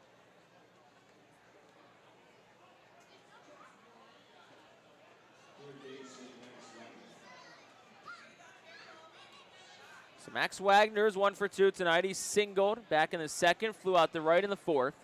He bats with 2 outs here in the top of the 6th inning. And the first pitch is swung on and lifted out of play, foul. It's 0-1. Beautiful night, great crowd on hand. Fireworks after tonight's ball game, thanks to our friends at Adams and Associates, sponsor of tonight's fireworks show. On this Labor Day Friday, the 0-1 is swung on and a ground ball sharply hit to third. Robert Moore scoops it, fires across, it's in time, and the side is retired here in the 6th. No runs for the Baysox, no hits, 1 man left on base. We'll head to the home half of the 6th inning. Fightin Phil's lead it 2-1.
This day in Baseball Town history is presented by Body Zone Sports and Wellness, the official workout facility of the Phils. 11 years ago today, August 29th, 2014, at Trenton, Aaron Nola picks up his 2nd AA win, tossing 5 scoreless innings in a 3-0 victory. He allows 4 hits and strikes out 2. So we go to the bottom half of the 6th inning, Reading 2, Chesapeake 1. And it'll be 3-4-5 due up here in the frame for the Phils, as Luis De Leon is back out for another inning of work. And Jose Rodriguez will be the first that De Leon will face here in the inning. Just 69 pitches for De Leon tonight. He's been pretty efficient here in his AA debut. And the first pitch home is swung on and fouled straight back. It's 0-1. So right now as things stand, Braden Tucker is in line to pick up his first AA win. Should Reading be able to hold on for the victory tonight? Of course, we'd love to tack on some insurance runs here throughout the rest of the ball game. The 0-1, Rodriguez is swinging a miss. It's 0-2. There is bullpen action for the Baysox. Trace Bright is up and throwing. Another starter turned reliever like Alex Pham for the Baysox. So it looks like either see him at some point this inning, or if not this inning, then got to think for the 7th. 0-2. And Rodriguez a check swing. Home plate umpire Nate Dieterich says he went around on a pitch in the dirt. Rodriguez not thrilled with that call. Has some words to the umpire as he heads back to the dugout. But that's out number 1. 8th strikeout for Luis De Leon. And that'll bring Felix Reyes to the plate. Still looking for his first hit of the night.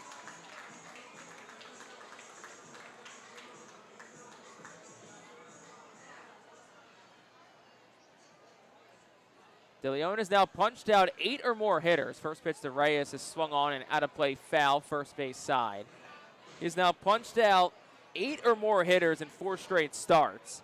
Final 3 appearances he had with Aberdeen, and he has 8 strikeouts tonight, just 1 walk in his Double-A debut. 0-1, Reyes swings in a ground ball to the left side. It's fielded by the third baseman Wagner. His throw to first is in time. It beats Reyes by about a step, and that is out number 2. And that'll bring Bryson Ware to the plate for the Fightin' Phils. Reading's bullpen is quiet currently, so looks like Tommy McCullum will come back out for the 7th inning.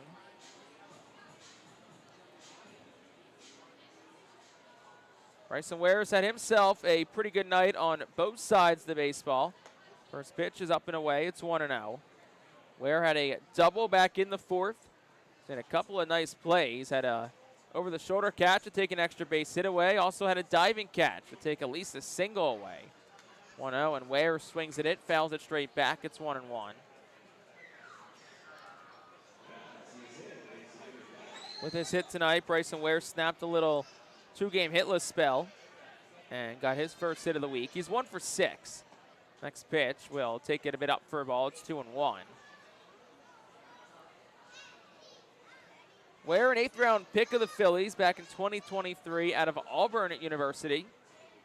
Also spent some time at Pearl River Community College in Mississippi.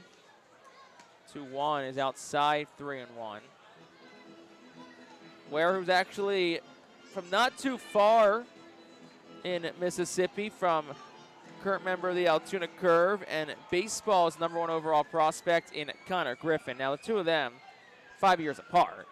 3-1 is over for a called strike, 3-2. Bryson Ware, 24 years old. Connor Griffin, baseball's top prospect, is just 19. Full count, 2 outs here to Bryson Ware. De Leon looking for a 1-2-3 frame. Lefty set at the belt, fires home. And Ware swings and he chops to the third. Fielded, nope, not fielded. It goes under the glove of Wagner at third. Tried to pick it on the short hop, but it will skitter on by him. We'll see if that'll be the second error of the night for Max Wagner, or if they'll give it a base hit to Bryson Ware. Did hit at 105 off the bat on that ground ball to Max Wagner. And while we wait for the official ruling, it's going to bring Eric Brito to the plate. So they are going to rule it a base hit for Bryson Ware. So his second hit tonight, you know, Fightin' Phils and Ware will be happy about that. First pitch is a strike. It's 0-1. So it spares Chesapeake, who has the worst fielding percentage in the Eastern League. Their 133rd error of the year. 0-1. Brito swings, ground ball, and it's through the hole, left side, base hit. So back-to-back 2-out singles to the Fightin' Phils. Second hit tonight for Eric Brito. And with 2 outs, that'll bring Robert Moore to the plate. Third baseman Max Wagner tried to lay out for it, but just couldn't get the glove on it. And the Fightin' Phils peppering that left side of the infield here with 2 outs. And with that, that'll bring Roberto Mercado out of the dugout for the Baysox. Looks like Luis De Leon's Double-A debut is going to come to an end after 5 2/3 innings pitched. Get some well-deserved high fives and some encouragement from his manager, Sol, head of the dugout. And we'll step aside for a moment. 2-1 our score. Fightin's lead as the Baysox step into their bullpen after this on the Fightin' Phils Radio Network.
So Trace Bright, the new pitcher in for the Baysox here in the bottom half of the 6th inning. Bright, who's making his 21st appearance of the year, 3-7 record, 4.64 ERA, 77 and 2/3 innings pitched, 57 hits allowed, 4 of which being home runs.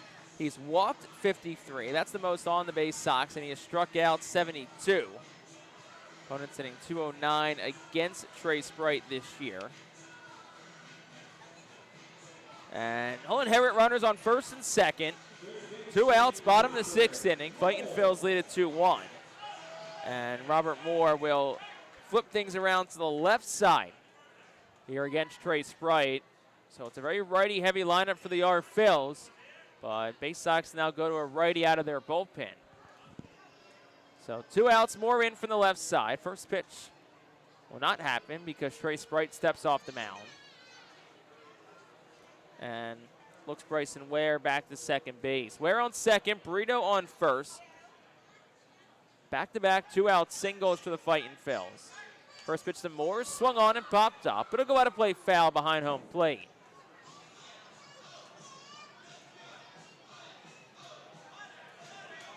Robert Moore 0 for 2 in tonight's game. Reached on an error back in the second, grounded out the second and the fourth. Here's the 0-1, and it's a swing and a foul straight down. It's 0-2. Moore, who came back to Reading last week after an 8-game run with AAA Lehigh Valley, hit .222 with the home run, 4 runs driven in with the Iron Pigs. Catcher Ethan Anderson will head out to chat with Trace Bright. Quick conversation between the pair.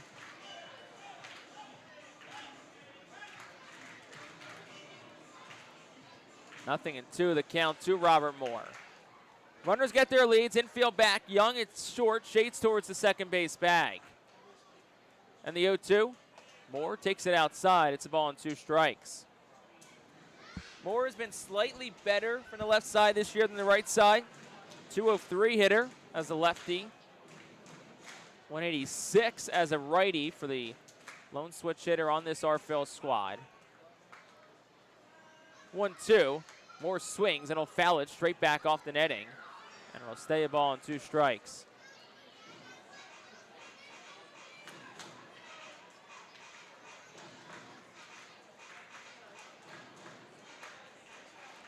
Moore hitting .281 this year with runners in scoring position. 23 of his 29 RBI as well. 1-2. Moore swings and he fights it off foul again, this time out of play on the third base side. Next pitch to Moore will be the 6th pitch of the at-bat. 23-year-old from Leawood, Kansas. Originally drafted out of Arkansas by the Brewers. Traded to the Phillies prior to the 2024 season from Milwaukee. 1-2 is bit outside off the mitt of the catcher Anderson. Doesn't go far enough away, so the runners stay put. And the count's 2-2. Fightin's up 2-1, bottom of the 6th inning. They have runners on first and second with 2 outs here in the frame. Trace Bright sets himself up at the belt, and he fires home. Moore swings, hits it in the air towards right. Going back is the right fielder Over, and he'll make the catch. Moore hit it on the nose, but hung up just enough for Over to make the catch, and that will retire the side here in the 6th. No runs, 2 hits. 2 left for the Fightin Phils. We are 2/3 of the way home on this Friday night here in Baseball Town. We'll be back after this here on the Fightin Phils Radio Network with Reading leading it 2-1.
Top of the 7th inning is presented by White Star Travel, the official group sponsor of the Reading Fightin' Phils. Visit whitestartours.com for more. Of course, we invite you after the game to stick around for our White Star Tours post-game show. We'll recap tonight's action, which hopefully is our Phils victory. As they lead it 2-1 as we go to the top of the 7th. And bottom third of the lineup due up for the Baysox. Douglas Hodo digs in from the right side, as Tommy McCollum's back out for his first full inning of work. Threw just 3 pitches last inning, and the first pitch to Hodo was taken for a ball 1-0. So final line on Braden Tucker in his second Double-A outing. 5 1/3 innings, 5 hits and earned run, 2 walks, 2 strikeouts. The 26-year-old righty. 1-0 is swung on and tapped foul. It's 1-1. Tucker's got himself in line for his first Double-A victory.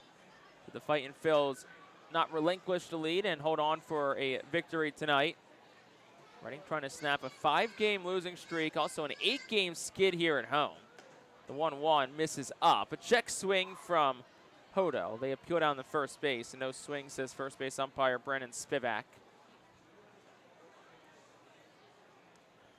0 for 1 tonight is Hodo. Did have a sac fly RBI back in the second.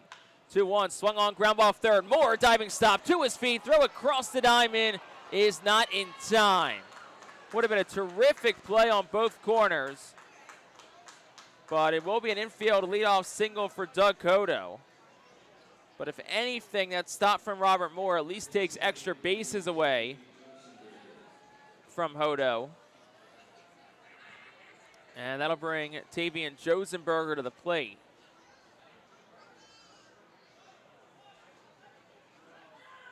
Josenberger 0 for 2 in tonight's ball game. 8-hole hitter for manager Roberto Mercado. Runner goes in the first pitch with a strike. Throw to second is going to be late, so stolen base number 24 for Hodo.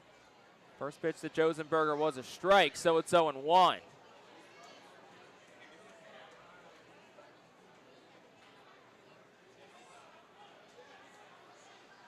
So now the tying run on scoring position for the Baysox here. Still nobody away in the 7th. McCollum fires, it's a bunt, and it came inside on Josenberger, and he bunts it foul down the third base line. So it's 0-2.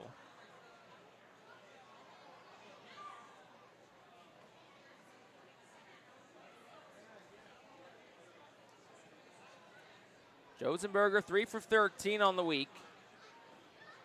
Hitting just 182 against the Fightin' Phils this season.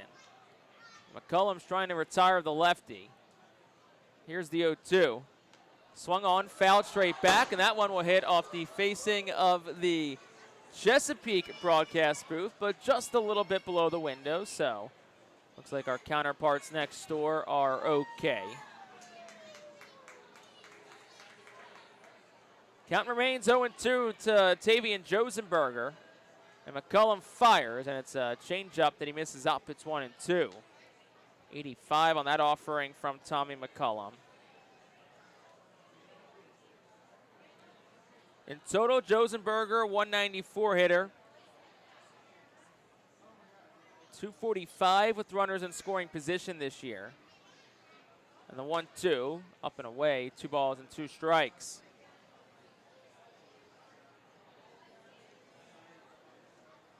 Josenberger, who's got an 8-game hit streak, a 14-game on-base streak. He's hitting .295 throughout the month of August, so it's been a good month for Josenberger. Up here in a big spot, 2-2. Swung on, that is down the right field line, but it'll slice foul. And it's 2 balls and 2 strikes.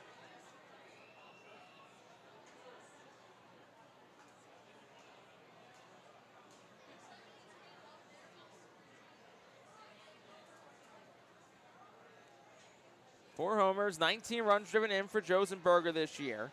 This is the 60th game that he has played.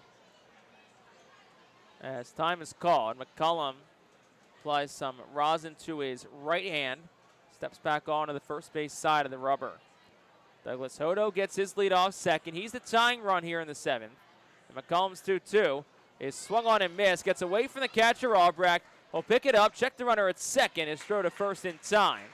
So it's the first strikeout for Tommy McCullum. 2-3 goes the put out. That's out number 1 of the inning, and that'll bring the 9-hole man Carter Young to the plate. Tommy McCullum, 26 years old, turned 26 back in June. Actually shares a birthday with Griff McGarry, both born on June the 8th of 1999.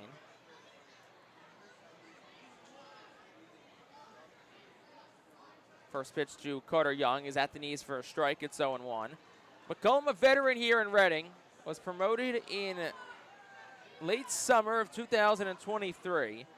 Spent all of 24 here in Baseball Town, and he started the year in Jersey Shore, but was pre-promoted to Reading back in May. And he's been here ever since. The 0-1 is a changeup down and in. It's 1-1. McCullum, a team best ERA, 2.88. Phillies pretty much shut him down from games in early spring training. Had him kind of work on some things off to the side, and he came back and really experienced some really positive developments in his pitching. 1-1, swing and a miss, 1-2. Fastball at 94. Just feels like that pitch with a lot of zip on it. Really good ride from Tommy McCullum. He's got Carter Young in a 1-2 hole. Young is 1 for 2 tonight. He singled his last time up in the 5th. And McCullum fires. That is up at the letters, 2-2.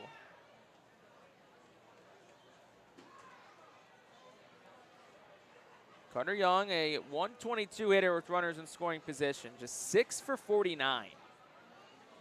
11 of his 14 runs driven in as well. 2-2. Curveball caught, strike 3. Down on strikes goes Carter Young. So back-to-back punch-outs for Tommy McCullum after that leadoff single and stolen base by Douglas Soto. But with that, Al Padrique's coming out. It looks like that's going to be the end of the night for Tommy McCullum. He points to the bullpen. So that will send us to the Alvernia University Golden Wolves bullpen. With 2 outs in the 7th, we'll step aside for a moment. Fightin fails on top, 2-1.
Andrew Walling, the new pitcher out of the Alvernia University Golden Wolves bullpen, 25-year-old lefty, making his 35th appearance of the year, 2-5 record, 4.50 ERA.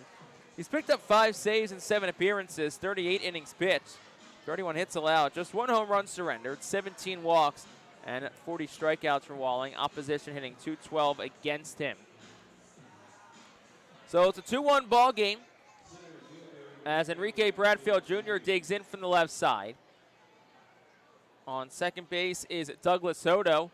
He singled and then stole a bag, but stranded there so far as Tommy McCullum struck out the final 2 hitters he faced.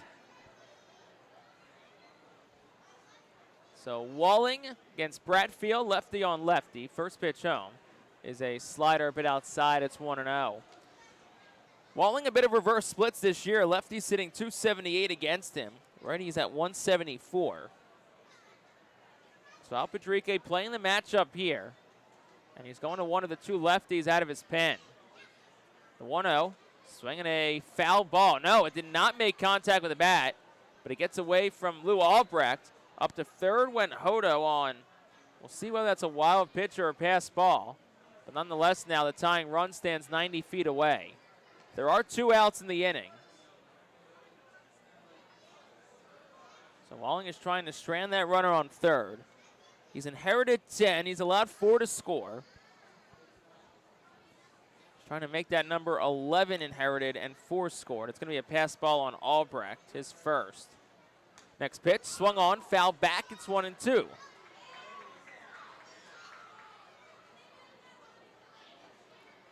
Bradfield has been aboard twice tonight. He's 1 for 2 overall. He's singled in the 5th, walked and stole a base in the 1st. In the 3rd, he grounded out to Felix Reyes at first base. 1-2 count, 2 outs. Walling deals home, and that is down. An excellent block by Lou Albrecht to keep this a 1-run lead for Reading, with the tying run and Hodo on third base. Bradfield, the Orioles' number 4 prospect, a selection of the All-Star Futures game this year. 23-year-old, 2-2's the count. Walling delivers home, and that one gets away from the catcher, Albrecht again.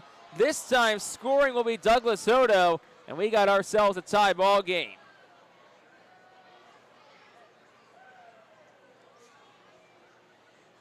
So with that, the inherited run scores. We'll see whether that's going to be a pass ball or a wild pitch. Nonetheless, though, now it's a 3-ball, 2-strike count. This time it's a wild pitch on Walling. 3-2, Bradfield tried to check his swing. They appeal to third, and swing he did, says Tatum Littleton. So Bradfield goes down on strikes.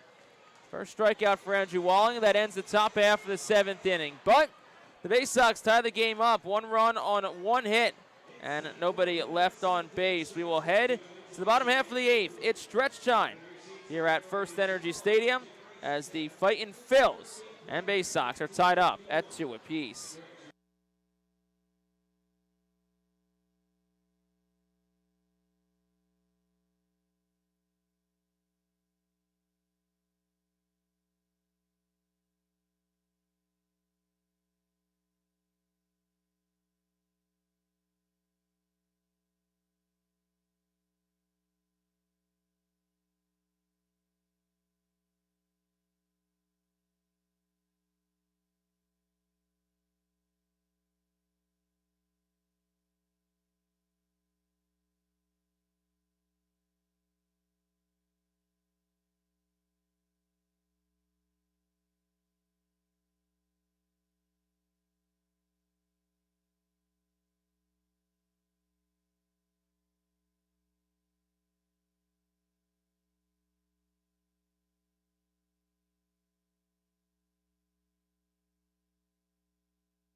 This inning is brought to you by Swartz Culleton PC. Have you or a loved one been injured? Get justice. Call Swartz Culleton today at 1-800-JUSTICE. So bottom half of the 7th inning. Brand new ball game. It's 2-2. Solely into the hands of the bullpens now. Braden Tucker can no longer pick up his first AA victory, despite a very strong effort from the 26-year-old tonight. So Reading will send 8-9-1 to the plate. Here in the frame against Trace Bright for his first full inning of work.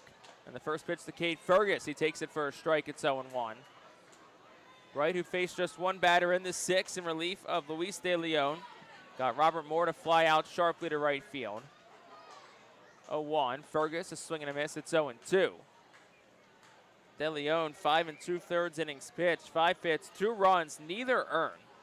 Walked 1, struck out 8. So a very solid AA debut for Luis De Leon here in Reading tonight.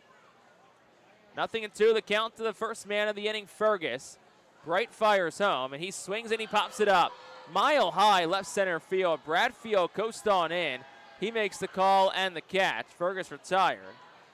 That's out number 1 of the inning, and that'll bring Lou Albrecht to the plate.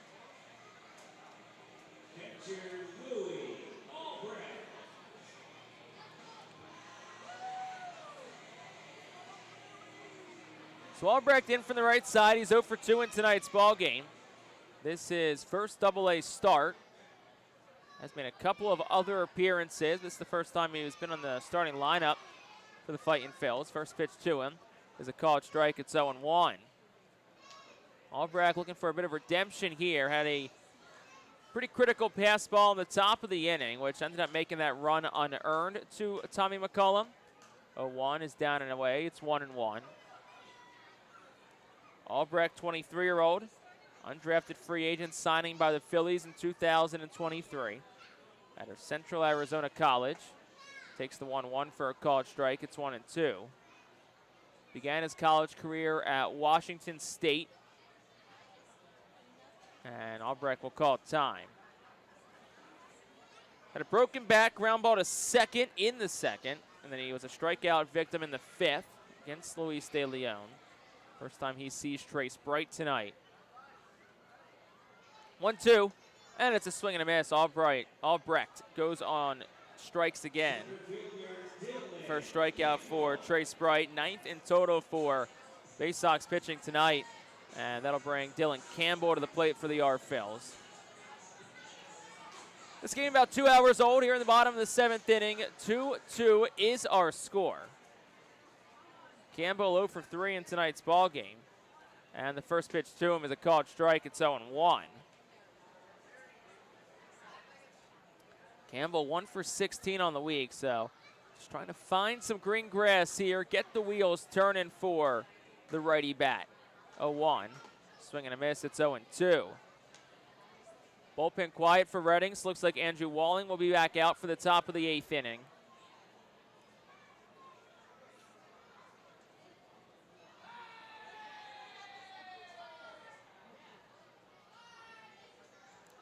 No 2 count to Campbell, 2 outs. Bottom 7, Bright fires home, and Campbell swings and he lofts it straight back, foul out of play. And it stays no balls and 2 strikes. Campbell originally drafted by the Dodgers in 2023 out of Texas. Traded to the Phillies this last January. The 0-2 was another foul ball, swung on straight back. A deal that opened up some international signing pool money for the Dodgers that allowed them to sign Roki Sasaki this past offseason. The 0-2, swing and a miss, and Dylan Campbell goes down on strikes. A couple of strikeouts in a 1-2-3 inning for Trace Bright. We played 7 on to the 8th. Fightin' Phils and Baysox gridlocked at 2 apiece.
Why Missing Restaurant and Bakery offers 2 great dining options, a menu with locally sourced delicious choices, and a buffet for breakfast, lunch, and dinner. Don't miss their homemade bakery items, including challah bread, danishes, cupcakes, and a variety of cakes, pies, and donuts. Why Missing Restaurant and Bakery and owner Aj Chaudhry are proud 2025 Fightin' Phils Team Feed partners. So we go to the top half of the 8th inning, Fightin' Phils.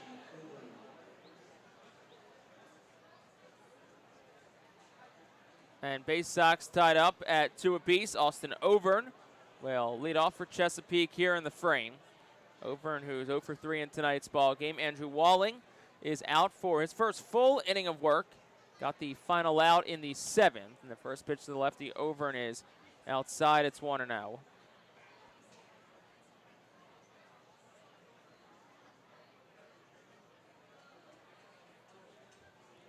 So 1 ball, no strikes to count here, 2 over. Next pitch is up 2-0. So back to last inning. So it was a wild pitch that moved Hodo from second to third. And was originally ruled a wild pitch that scored Doug Hodo. That has since been changed to a pass ball. So a couple of pass balls on Albrecht. 2-0 is swung on and a chopper to second. 3 hops for Jose Rodriguez. Fires the first in time. That is out number 1 for Adam Retzbach. So doesn't change how the final line shakes out for Tommy McCullum. It goes an inning and a third 1 hit. 1 run was not earned. No walks, 2 strikeouts for McCullum. So all in all, a solid outing for him. And Andrew Walling, the third pitcher of the day for the Phils. Bullpen's empty. So looks like this 8th inning is his. Bullpen also is clear for the Baysox. Looks like we'll see Trace Bright again. In the bottom of the 8th, first pitch to Retzbach, a ball, it's 1-0.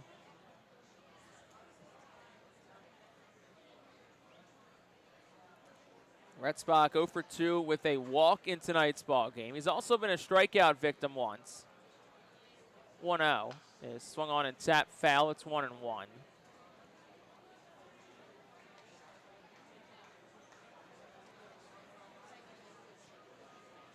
Retzbach still looking for his first hit tonight. Had 2 last night.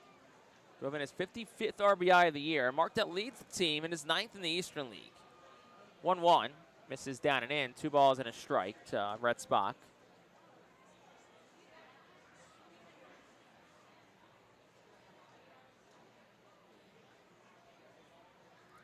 .229 hitter is Retzbach. 107th game for him. 2-1 pitch to him. A big swing and a miss. And in front of a fastball at 91 from Andrew Walling. Walling signed with the Phillies as an undrafted free agent in 2022.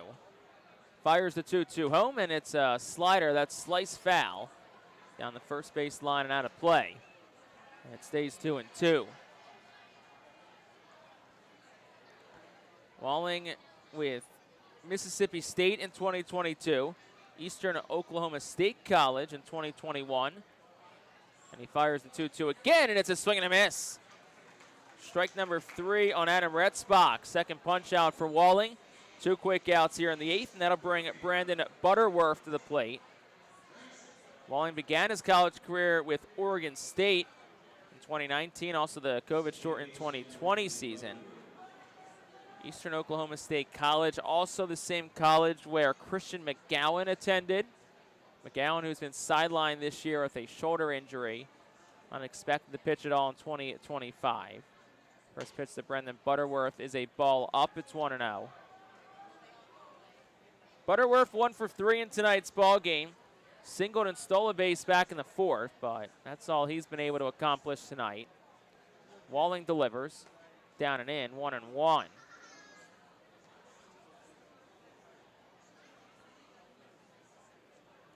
Two our score, top half of the 8th inning.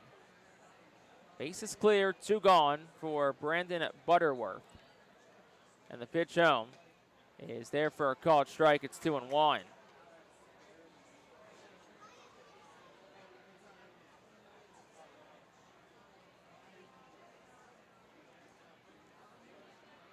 .250 hitter is Butterworth. 2-1 pitch is swung on and hit straight back, foul out of play. 2-2. Hit off the front of the overhang and then shot straight down into the main grandstand here at FirstEnergy Stadium. Solid crowd on hand tonight on this Fiesta Friday, also Labor Day Friday. Most schools in the area off today. They'll be off again on Monday, so come out to the ballpark. Enjoy the last official, or I guess last unofficial, weekend of summer here in 2025. 2-2 is a slider that is a check swing, and it's fouled straight back and out of play. It's 2-2. Of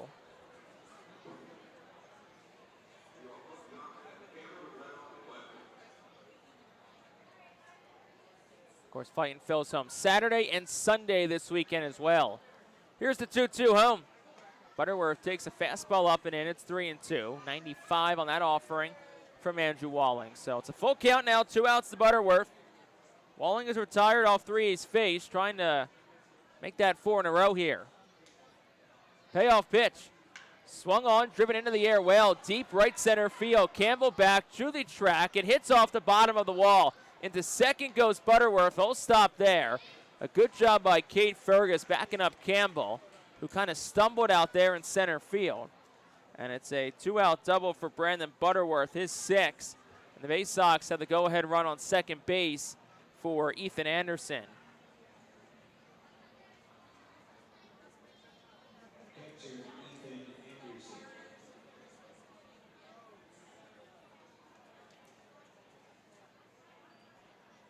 Ethan Anderson, 1 for 3 in tonight's ball game, doubled and scored a run back in the second inning. He digs in with 2 outs here in the top of the 8th of a 2-2 game. And Walling's first pitch is outside, 1 ball and no strikes.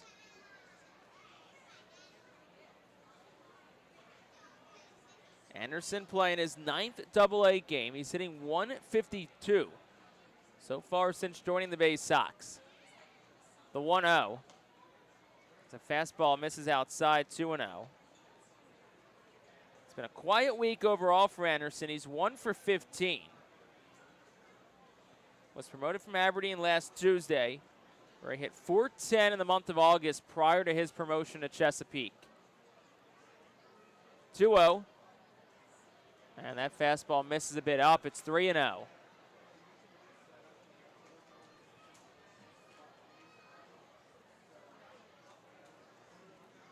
So let's see what Andrew Walling does here with Ethan Anderson, and we'll see if he has a green light.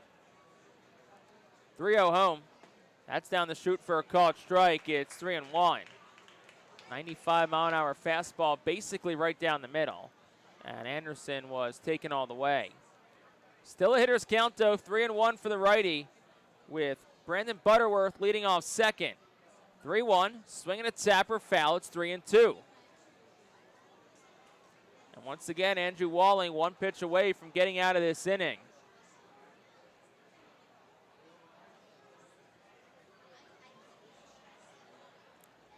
Two-two game, top of the 8th. Fightin Phil's looking to get back in the win column tonight.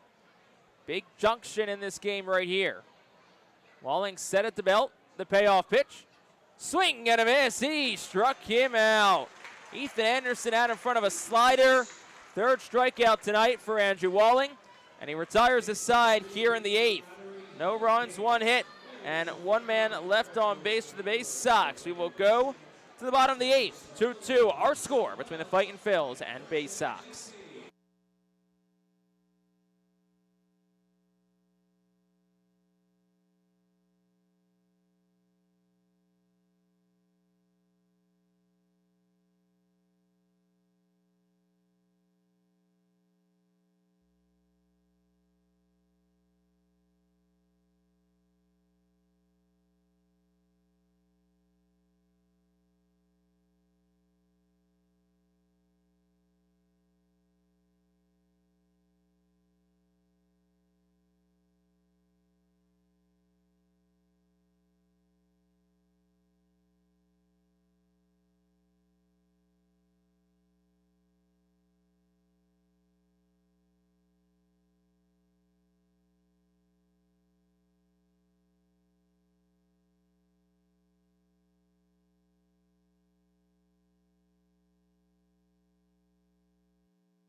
Bottom half of the 8th inning, 2-2 is our score. Now let's take a look at our Fightin Phils team leader tonight, presented by PA Army National Guard. And let's take a look at Tommy McCullum. Inning and a third, no earned runs tonight. Another solid effort for the 26-year-old McCullum, who lowered his team best ERA to 2.85. What's been a pretty solid season this year for McCullum. A 2.85 ERA over 33 appearances and 41 innings pitched. So Trace Bright back out. Alex Pinellas leads off. 2-3-4 due up. First pitch is inside. It's 1-0 to Pinellas. Pinellas, who struggled against the starter tonight, Luis De Leon, went 0 for 3. Bright's 1-0, and Pinellas takes that one down and in, 2-0. Couple of strikeouts and a ground out to shortstop for Alex Pinellas. Pitch home. I'll take that down and in. It's 3-0. Pinellas, Rodriguez, Reyes. Great opportunity here for the Fightin' Phils to try and jump back in front. 3-0. Inside ball 4, and the go-ahead run is aboard. 4-pitch walk issued by Bright. His first, second in total by Baysox pitching. And that'll bring Jose Rodriguez to the plate. Now you wonder if a bunt is going to be on here. Michael Jones giving signs from third base. So Jose Rodriguez digs in. 2-2 game, bottom 8. And Bright fires, bunt is on. It's way inside for a ball, it's 1-0. So 5 straight balls from Trace Bright to start off this inning. Third baseman Wagner stands about a step behind the third base bag. Retzbach holds the runner at first. Rodriguez swinging away this time, and he takes it for a strike. It's 1-1. I wonder if he saw a strike, if they're going to try to put the bunt back on here. Wagner took a couple of more steps back, so if you can get one down the third base line, you'll like your chances. The pitch, and Rodriguez takes it for a strike. It's 1-2. So it looks like the bunt has been off the last 2 offerings. Rodriguez 1 for 3 tonight, a single in the third, sandwiched between a couple of strikeouts. 1-2, and Rodriguez just slaps it foul down the first base side. It hit off the facing of the Phillies dugout. So it stays 1-2.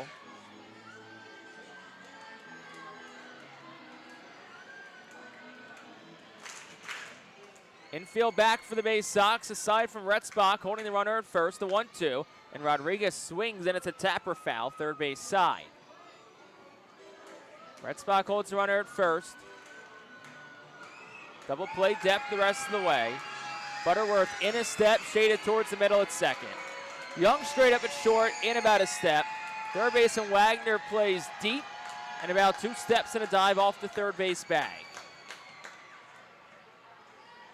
The 1-2, Rodriguez swings and it slowly hit Tapper. Charging is the shortstop. Young had no play at second, no play at first. Rodriguez safe. So is Pinellas at second, and that's going to be an infield base hit for Jose Rodriguez. And it puts runners on first and second for Felix Reyes. If you watch the replay on MLB TV, Young basically overran the second base bag, had no play there. And by the time he got the ball out of his hand to go to first, it was too late. So it's a hit for Rodriguez on a slow roller, just 79 off the bat. 2 on, no outs for Reading's best hitter, Felix Reyes. Looking for his first hit tonight. The pitch. Upstairs for a ball, it's 1-0. Reyes 0 for 2 tonight. Walked and scored a run back in the second.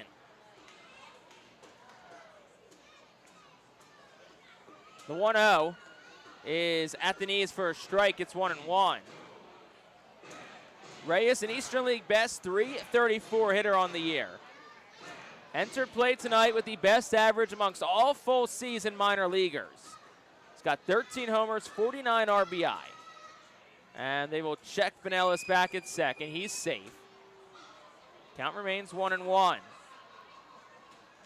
Reyes up to a 16-game on-base streak, riding a 13-game hitting streak that does hang in the balance here. 1-1, swing and a miss, 1-2.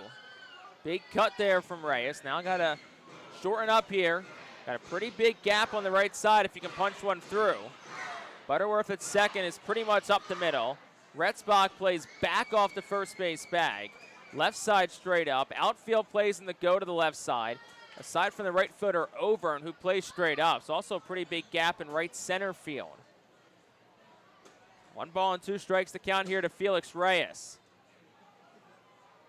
The pitch. Swings and hits one in the air towards shallow right. Butterworth, the second baseman, goes back, tries to go over the shoulder, and he makes the catch. Kind of a risky play there for the second baseman, but he makes it. So Felix Reyes retired, And that'll bring Bryson Ware to the plate.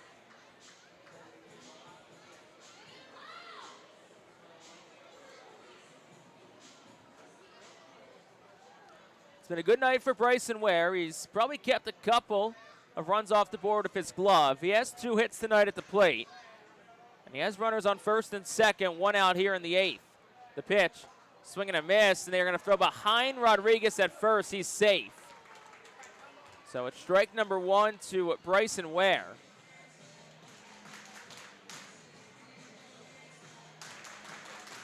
Ware hitting .275 with Reading. 4 for 13, that's .308, 3 runs driven in with runners in scoring position this year with Reading. 0-1, down low, it's 1-1.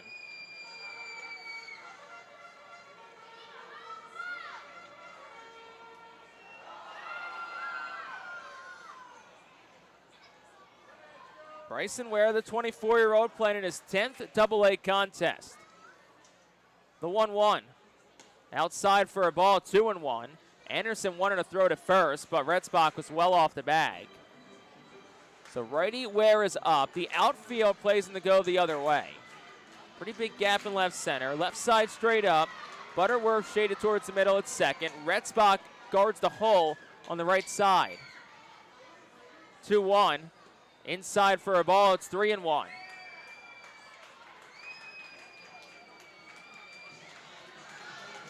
So a hitter's count here for Bryson Ware, who's already got a pair of hits tonight. And a 2-2 ball game in the 8th and 1 out. Reading's got the go-ahead run on second base. 3-1. Swing and a miss. It's 3-2. Fastball tucked up and in towards the hands. Ware unable to connect. And he'll call for and get time from home plate umpire Nate Dieterich, our crew chief.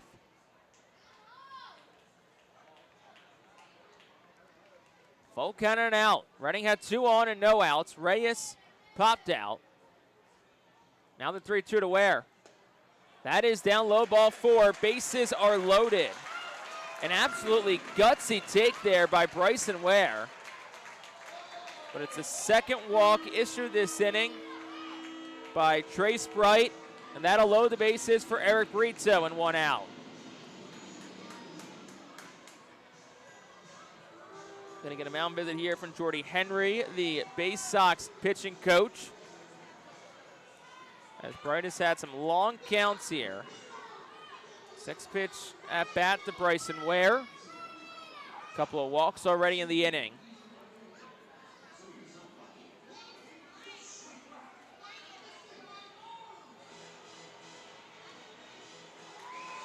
Excellent crowd on hand tonight here at FirstEnergy Stadium. Reading's got Andrew Bechtold up and throwing to the bullpen, so he's going to get the 9th either way. It'll just be a matter of is it going to be to preserve the tie or a chance at the save for Bechtold. Bechtold's got 3 saves and 4 opportunities this year. But first, Reading's got to get a run home to put that into fruition. Eric Brito digs in. Bases loaded, 1 out. Basically, no strikeout, no double play, and no shallow pop flies. Anything else should score a run. First pitch is up for a ball. It's 1-0. Now you wonder if it's taken till a strike for Brito. He's got 2 hits tonight, 2 for 3 overall, and a run scored. The 1-0.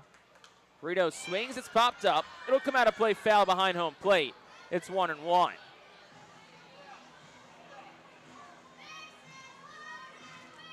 Brito had what proved to be a game-winning double in the 8th inning against New Hampshire last August. He's looking for another clutch hit here this year. 1-1 is outside, 2 balls and 1 strike. All of a sudden, it feels like the zone has gotten very tight from the home plate umpire, Nate Dieterich. Retzbach up at first. Wagner even with the bag at third. The middle plays about halfway towards the second base bag. 2-1. Brito swinging a miss, 2-2. Bright went to a cutter there, and Brito was out in front of it. Time is called and given to Eric Brito. 23-year-old who started the year with Lehigh Valley. He's sitting .235 with runners in scoring position this year. He's got the bases loaded and 1 out and a tie game in the 8th. Wright's 2-2. Brito swing, and it's off the glove of Wagner down the left field line for a base hit. Pinella scores. Rodriguez around third. He'll score. Into second goes Eric Brito. It's a 2-run go-ahead double, and the Fightin' Phils are on top. It's 4-2. Smoked it. 103 off the bat. Nicked off the glove of Wagner at third. And it's another clutch extra base hit for Eric Brito. Picks up 2 RBIs, his 5th double this season, and the Fightin' Phils jump ahead as they look to snap this 5-game losing streak. Reading trying not to be done yet. Robert Moore now digs in from the left side. Runners on second and third as the infield moves up now. First pitch to Moore. That one misses down. It's 1-0. RBI number 7 and 8 for Eric Brito this year as well.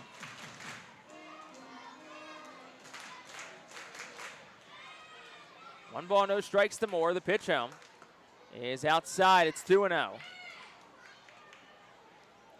So it looks like Andrew Bechtold will come in a save situation unless Reading scores a couple of more runs, and it's no longer a save situation.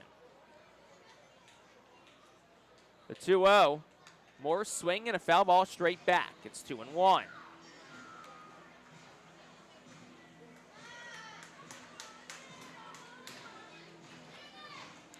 Robert Moore tonight is 0 for 3. Did reach on an error back in the second. He's grounded out the second, and he's flown out the right. 2-1. He swings. That's a line drive down the right field line. It'll roll all the way to the corner. Ware scores. Brito around third. He'll score. RBI double for Robert Moore, and the Fightin' Phils get 2 more. It's 6-2.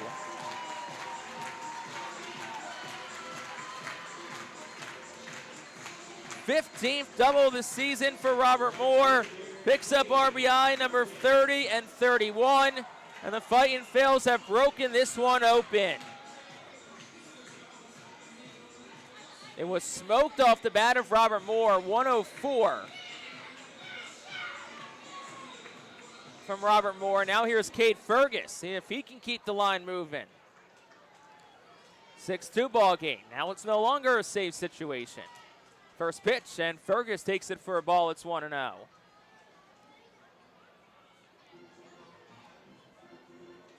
.49 pitches for Trace Bright. Daniel Lloyd, the righty, is up and throwing in the Baysox bullpen. If Bright can't get out of this inning, they're going to have to go to Lloyd, you have to assume. The 1-0.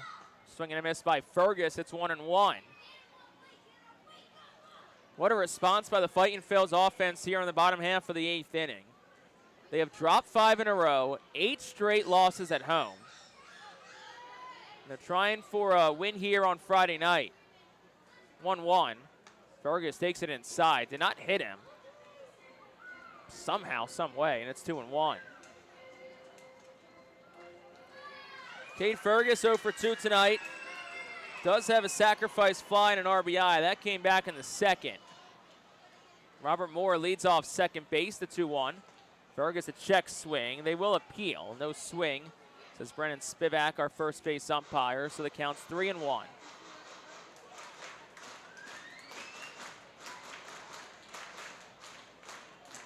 .25 runs driven in for Fergus this year, including his one from the second inning tonight. 3-1. Swing and a miss. It's 3-2. A night where the Fightin' Phils did not have Aiden Miller, Carson DiMartini, Leandro Pineda, Caleb Ricketts, all not in the lineup tonight for the Phils.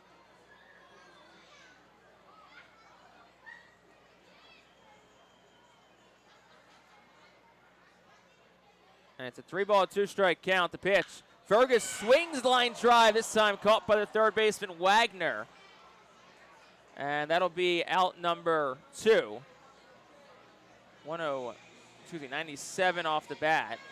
And that'll bring Lou Albrecht up to the plate with 2 outs. And with that, Roberto Mercado is coming out. Nick Dunn, the other lefty, not in the lineup tonight for the Phils. And Mercado's coming out. Trey Sprite's night is done. We'll step aside for a moment. 2 outs here in the 8th. Fightin Phil's lead at 6-2.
So the new pitcher in from the Alvernia University bullpen for the Baysox is Daniel Lloyd.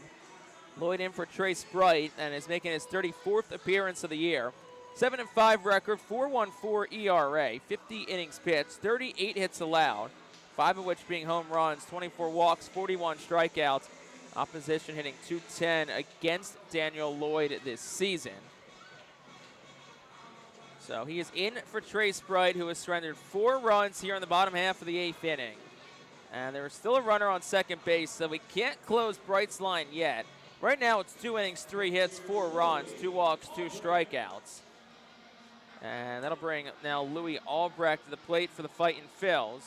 Albrecht 0 for 3 tonight, but he's trying to get in on the party. Running 4 runs in the inning, 3 hits, including 2 two-run doubles and back-to-back at-bats by Eric Brito and Robert Moore. But kind of like we were saying before the break, no Aiden Miller tonight. Felix Reyes had a very quiet night. He's 0 for 3. DeMartini, Nick Dunn, Leandro Pineda, and Caleb Ricketts all not in the lineup tonight. So it's been some unsung heroes for the Phils tonight. Eric Brito and Robert Moore.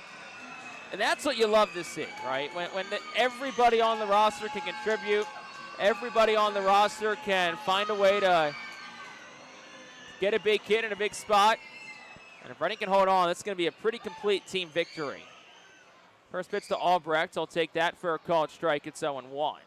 Louis Albrecht 0 for 3 tonight, a couple of strikeouts. Andrew Bechtold continues to throw in the Phils bullpen. So he will get the top of the 9th inning. 0-1. And Albrecht takes that one down at the knees. It's 0-2.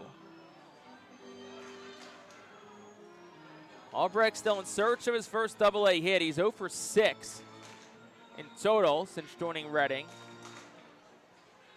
A sign of the Fightin Phils roster back on July the 17th. Just the 3rd game he's played in. All have come off the bench prior to tonight. The 0-2. Albrecht takes it outside. It's 1-2. Robert Moore on second. Pretty hefty lead for him. Left side of the infield straight up. Butterworth shades towards the middle at second. Brett Spock guards the hole on the right side. Probably about a good 1/3 of the way off the first base line. The 1-2. And Albrecht swings and fouls it. Just got a piece of it. I don't even think he realized it until the home plate umpire, Nate Dieterich, said something. So it's 1 ball and 2 strikes to Louis Albrecht.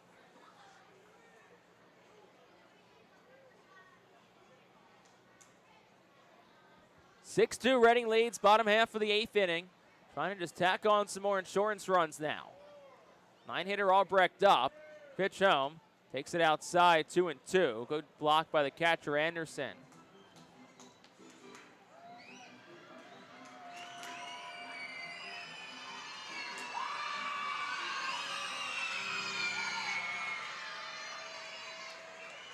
Two the count remains to Louis Albrecht. Daniel Lloyd trying to strand the runner at second. Sets at the letters, deals home. And Albrecht takes a curveball inside. The count goes full. Good plate appearance here by Louis Albrecht. Next pitch will be the 6th that he sees this at bat.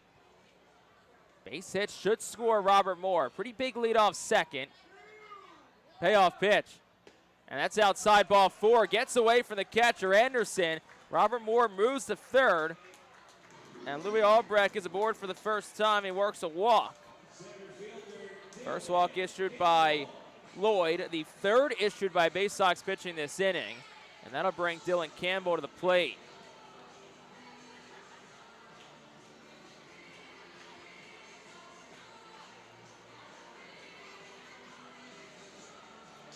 Dylan Campbell 0 for 4 tonight. He's the 9th Fightin Phil to come to the bat this inning. Alex Pinellos, who started the inning with the walk, is on deck. First pitch to Campbell, a swing and a miss. It's 0-1. 3 walks issued by the Baysox this inning. 3 hits, 2 of which, of course, were 2-run doubles. 1 from Eric Brito and then 1 from Robert Moore. 0-1. Campbell, another swing and a miss. It's 0-2. Campbell has batted leadoff the last 2 nights in the absence of Aiden Miller. Couple of strikeouts, couple of groundouts tonight for the 23-year-old former Texas Longhorn. Bats of men on the corners and 2 outs. 6-2, Fightin's lead in the 8th. The 0-2, swing and a miss, and Dylan Campbell goes down on strikes. So in this 8th inning, though, Fightin Phils get 4 runs on 3 hits. They leave 2. We'll head to the 9th, and it is winning time for the Fightin Phils when we come back in the top of the 9th inning. They lead it 6-2.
New pitcher in for the Fightin Phils here in this top half of the 9th inning is Andrew Bechtold.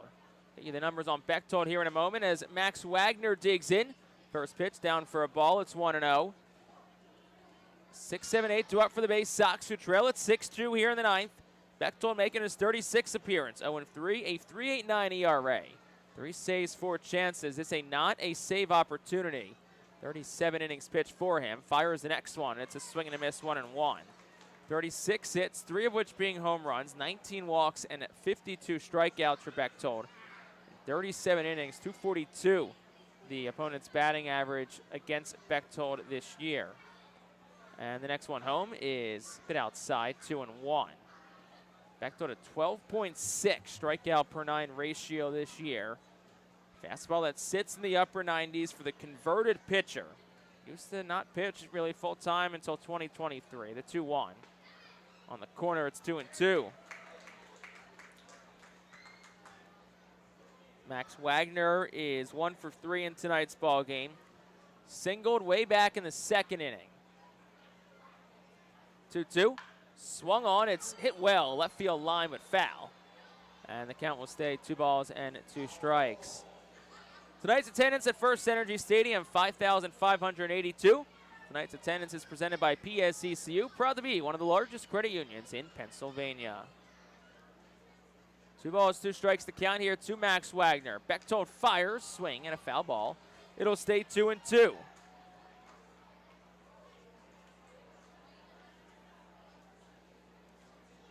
Bechtold pitched on Wednesday night when a scoreless inning, struck out 1.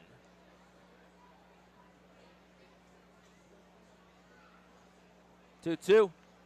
Misses it up, 3-2. Fastball at 96 from Bechtold.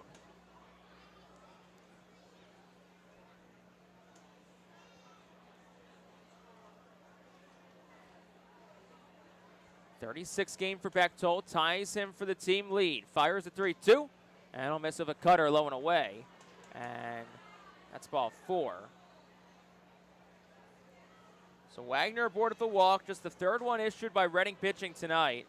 And that'll bring Doug Hodo to the plate for the Baysox. Close the line on Andrew Walling, who had himself a good night as well. Bullpen's been solid tonight. Andrew Walling inning in a 3rd one hit, no runs, did not walk anyone, and struck out 3. So Hodo digs in from the right side. First pitch outside, it's 1-0.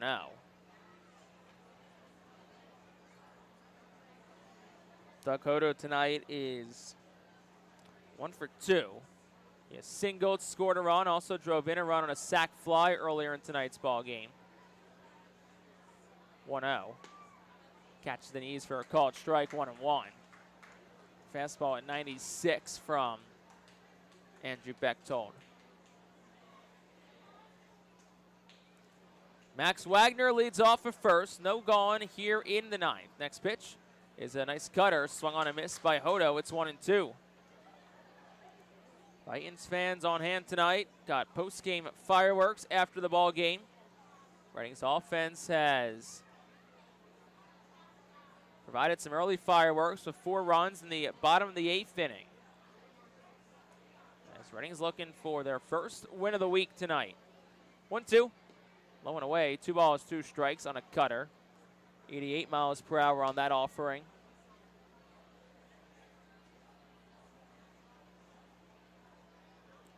Infield looks to turn 2. Moore plays deep at 3rd, guards the line. Brito in a couple of steps. A little bit towards the middle at 2nd. And 2-2. Swung on and popped up to shallow left. Eric Brito goes back, and he'll call off the left fielder Bryson Ware, and the shortstop secures it for out number 1 here in the 9th, and that'll bring Tavian Josenberger to the plate.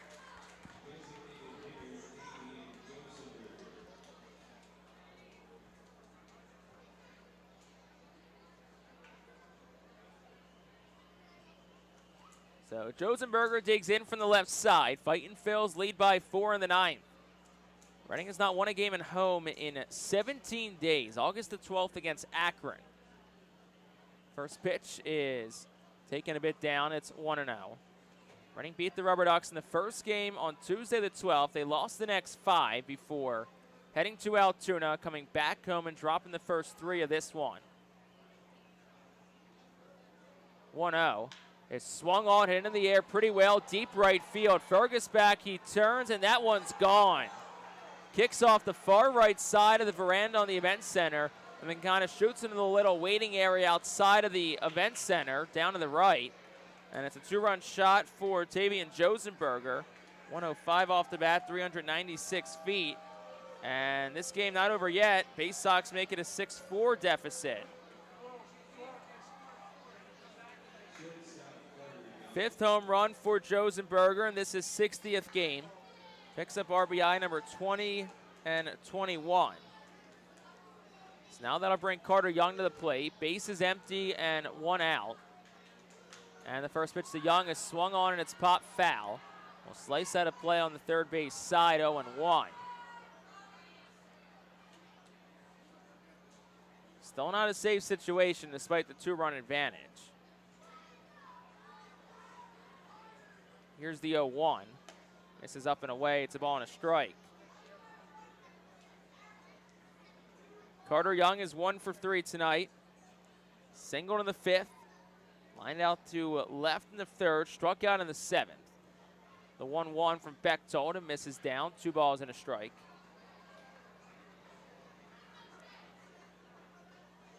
Bechtold from not too far away from here, about an hour. Chadds Ford, Pennsylvania, played his high school baseball for the Garnet Valley Jaguars, part of the Central League. 2-1 is there for a called strike, 2-2. Leadoff man Enrique Bradfield Jr. awaits on deck, so Bechtold trying to get the 9-hitter Young before the lineup flips over for the 5th time tonight. 6-4 Reading leads here in the bottom of the 9th. Top of the 9th, that is. 2-2. Swung on, pop, third base side, foul territory. Moore gives it a chase. It'll go out of play, foul, into the third base 67 club picnic area.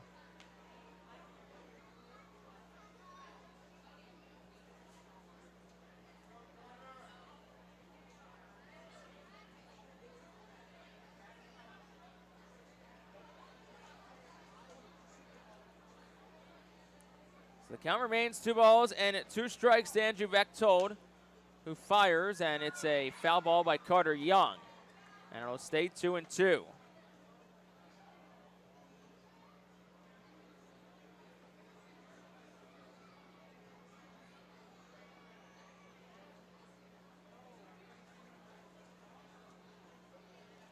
Count remains even at 2. Bechtold fires home. Swing and a miss, struck him out.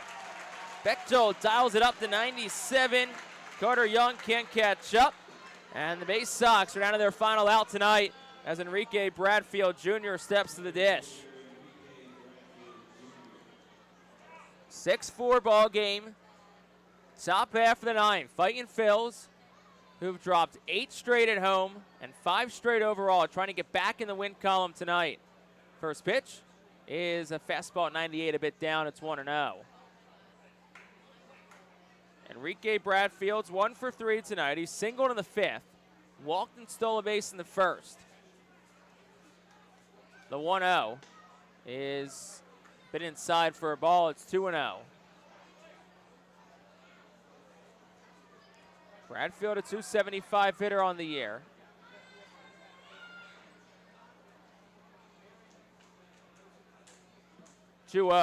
He swings, line drive. It's caught by Eric Brito, and that'll end the ball game in the top half of the 9th inning.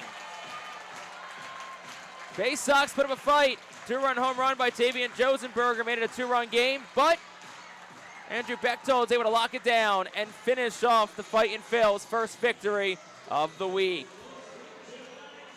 6-4 is our final. In the inning for the Baysox, 2 runs on a hit. It was the home run by Josenberger, and nobody left on base. We'll step aside for a moment. We'll have your White Star Tours post-game show coming up after this here on the Fightin Phil's Radio Network.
Welcome you into tonight's White Star Tours postgame show, recapping a 6-4 victory for the Fightin Phillies over the Chesapeake Baysox tonight from FirstEnergy Stadium. Fightin Phillies with the win, snap a 5-game losing streak, also snap an 8-game skid here at home, pick up their first home win since August the 12th against the Akron Rubber Ducks. And it was a well-played, all-around effort tonight by the Phillies.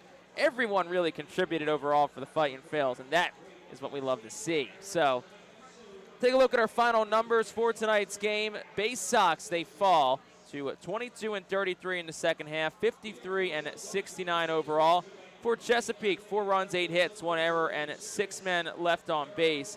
Fightin Phillies pick up their win, 48-74 on the season, 23-32 overall. 6 runs, 8 hits, no errors, and 7 men left for the Phillies. Andrew Walling picks up the win. He's 3-5. Trace Bright suffers a loss. He's 3-8. Game played in 2 hours and 44 minutes. Played in front of a crowd of 5,582 on this beautiful Friday evening. 2 games left this weekend. Fightin Phillies at 6:45 tomorrow night. Griff McGarry gets the ball for Reading. He'll go against the righty Jerron Watts-Brown for the Baysox. That's a 6:45 first pitch. Bob McCool will be back in the booth with myself. We'll be on the air at 6:30 with our Fightin Phillies pregame show. That'll feature a pregame conversation with Phillies number 2 prospect Aiden Miller.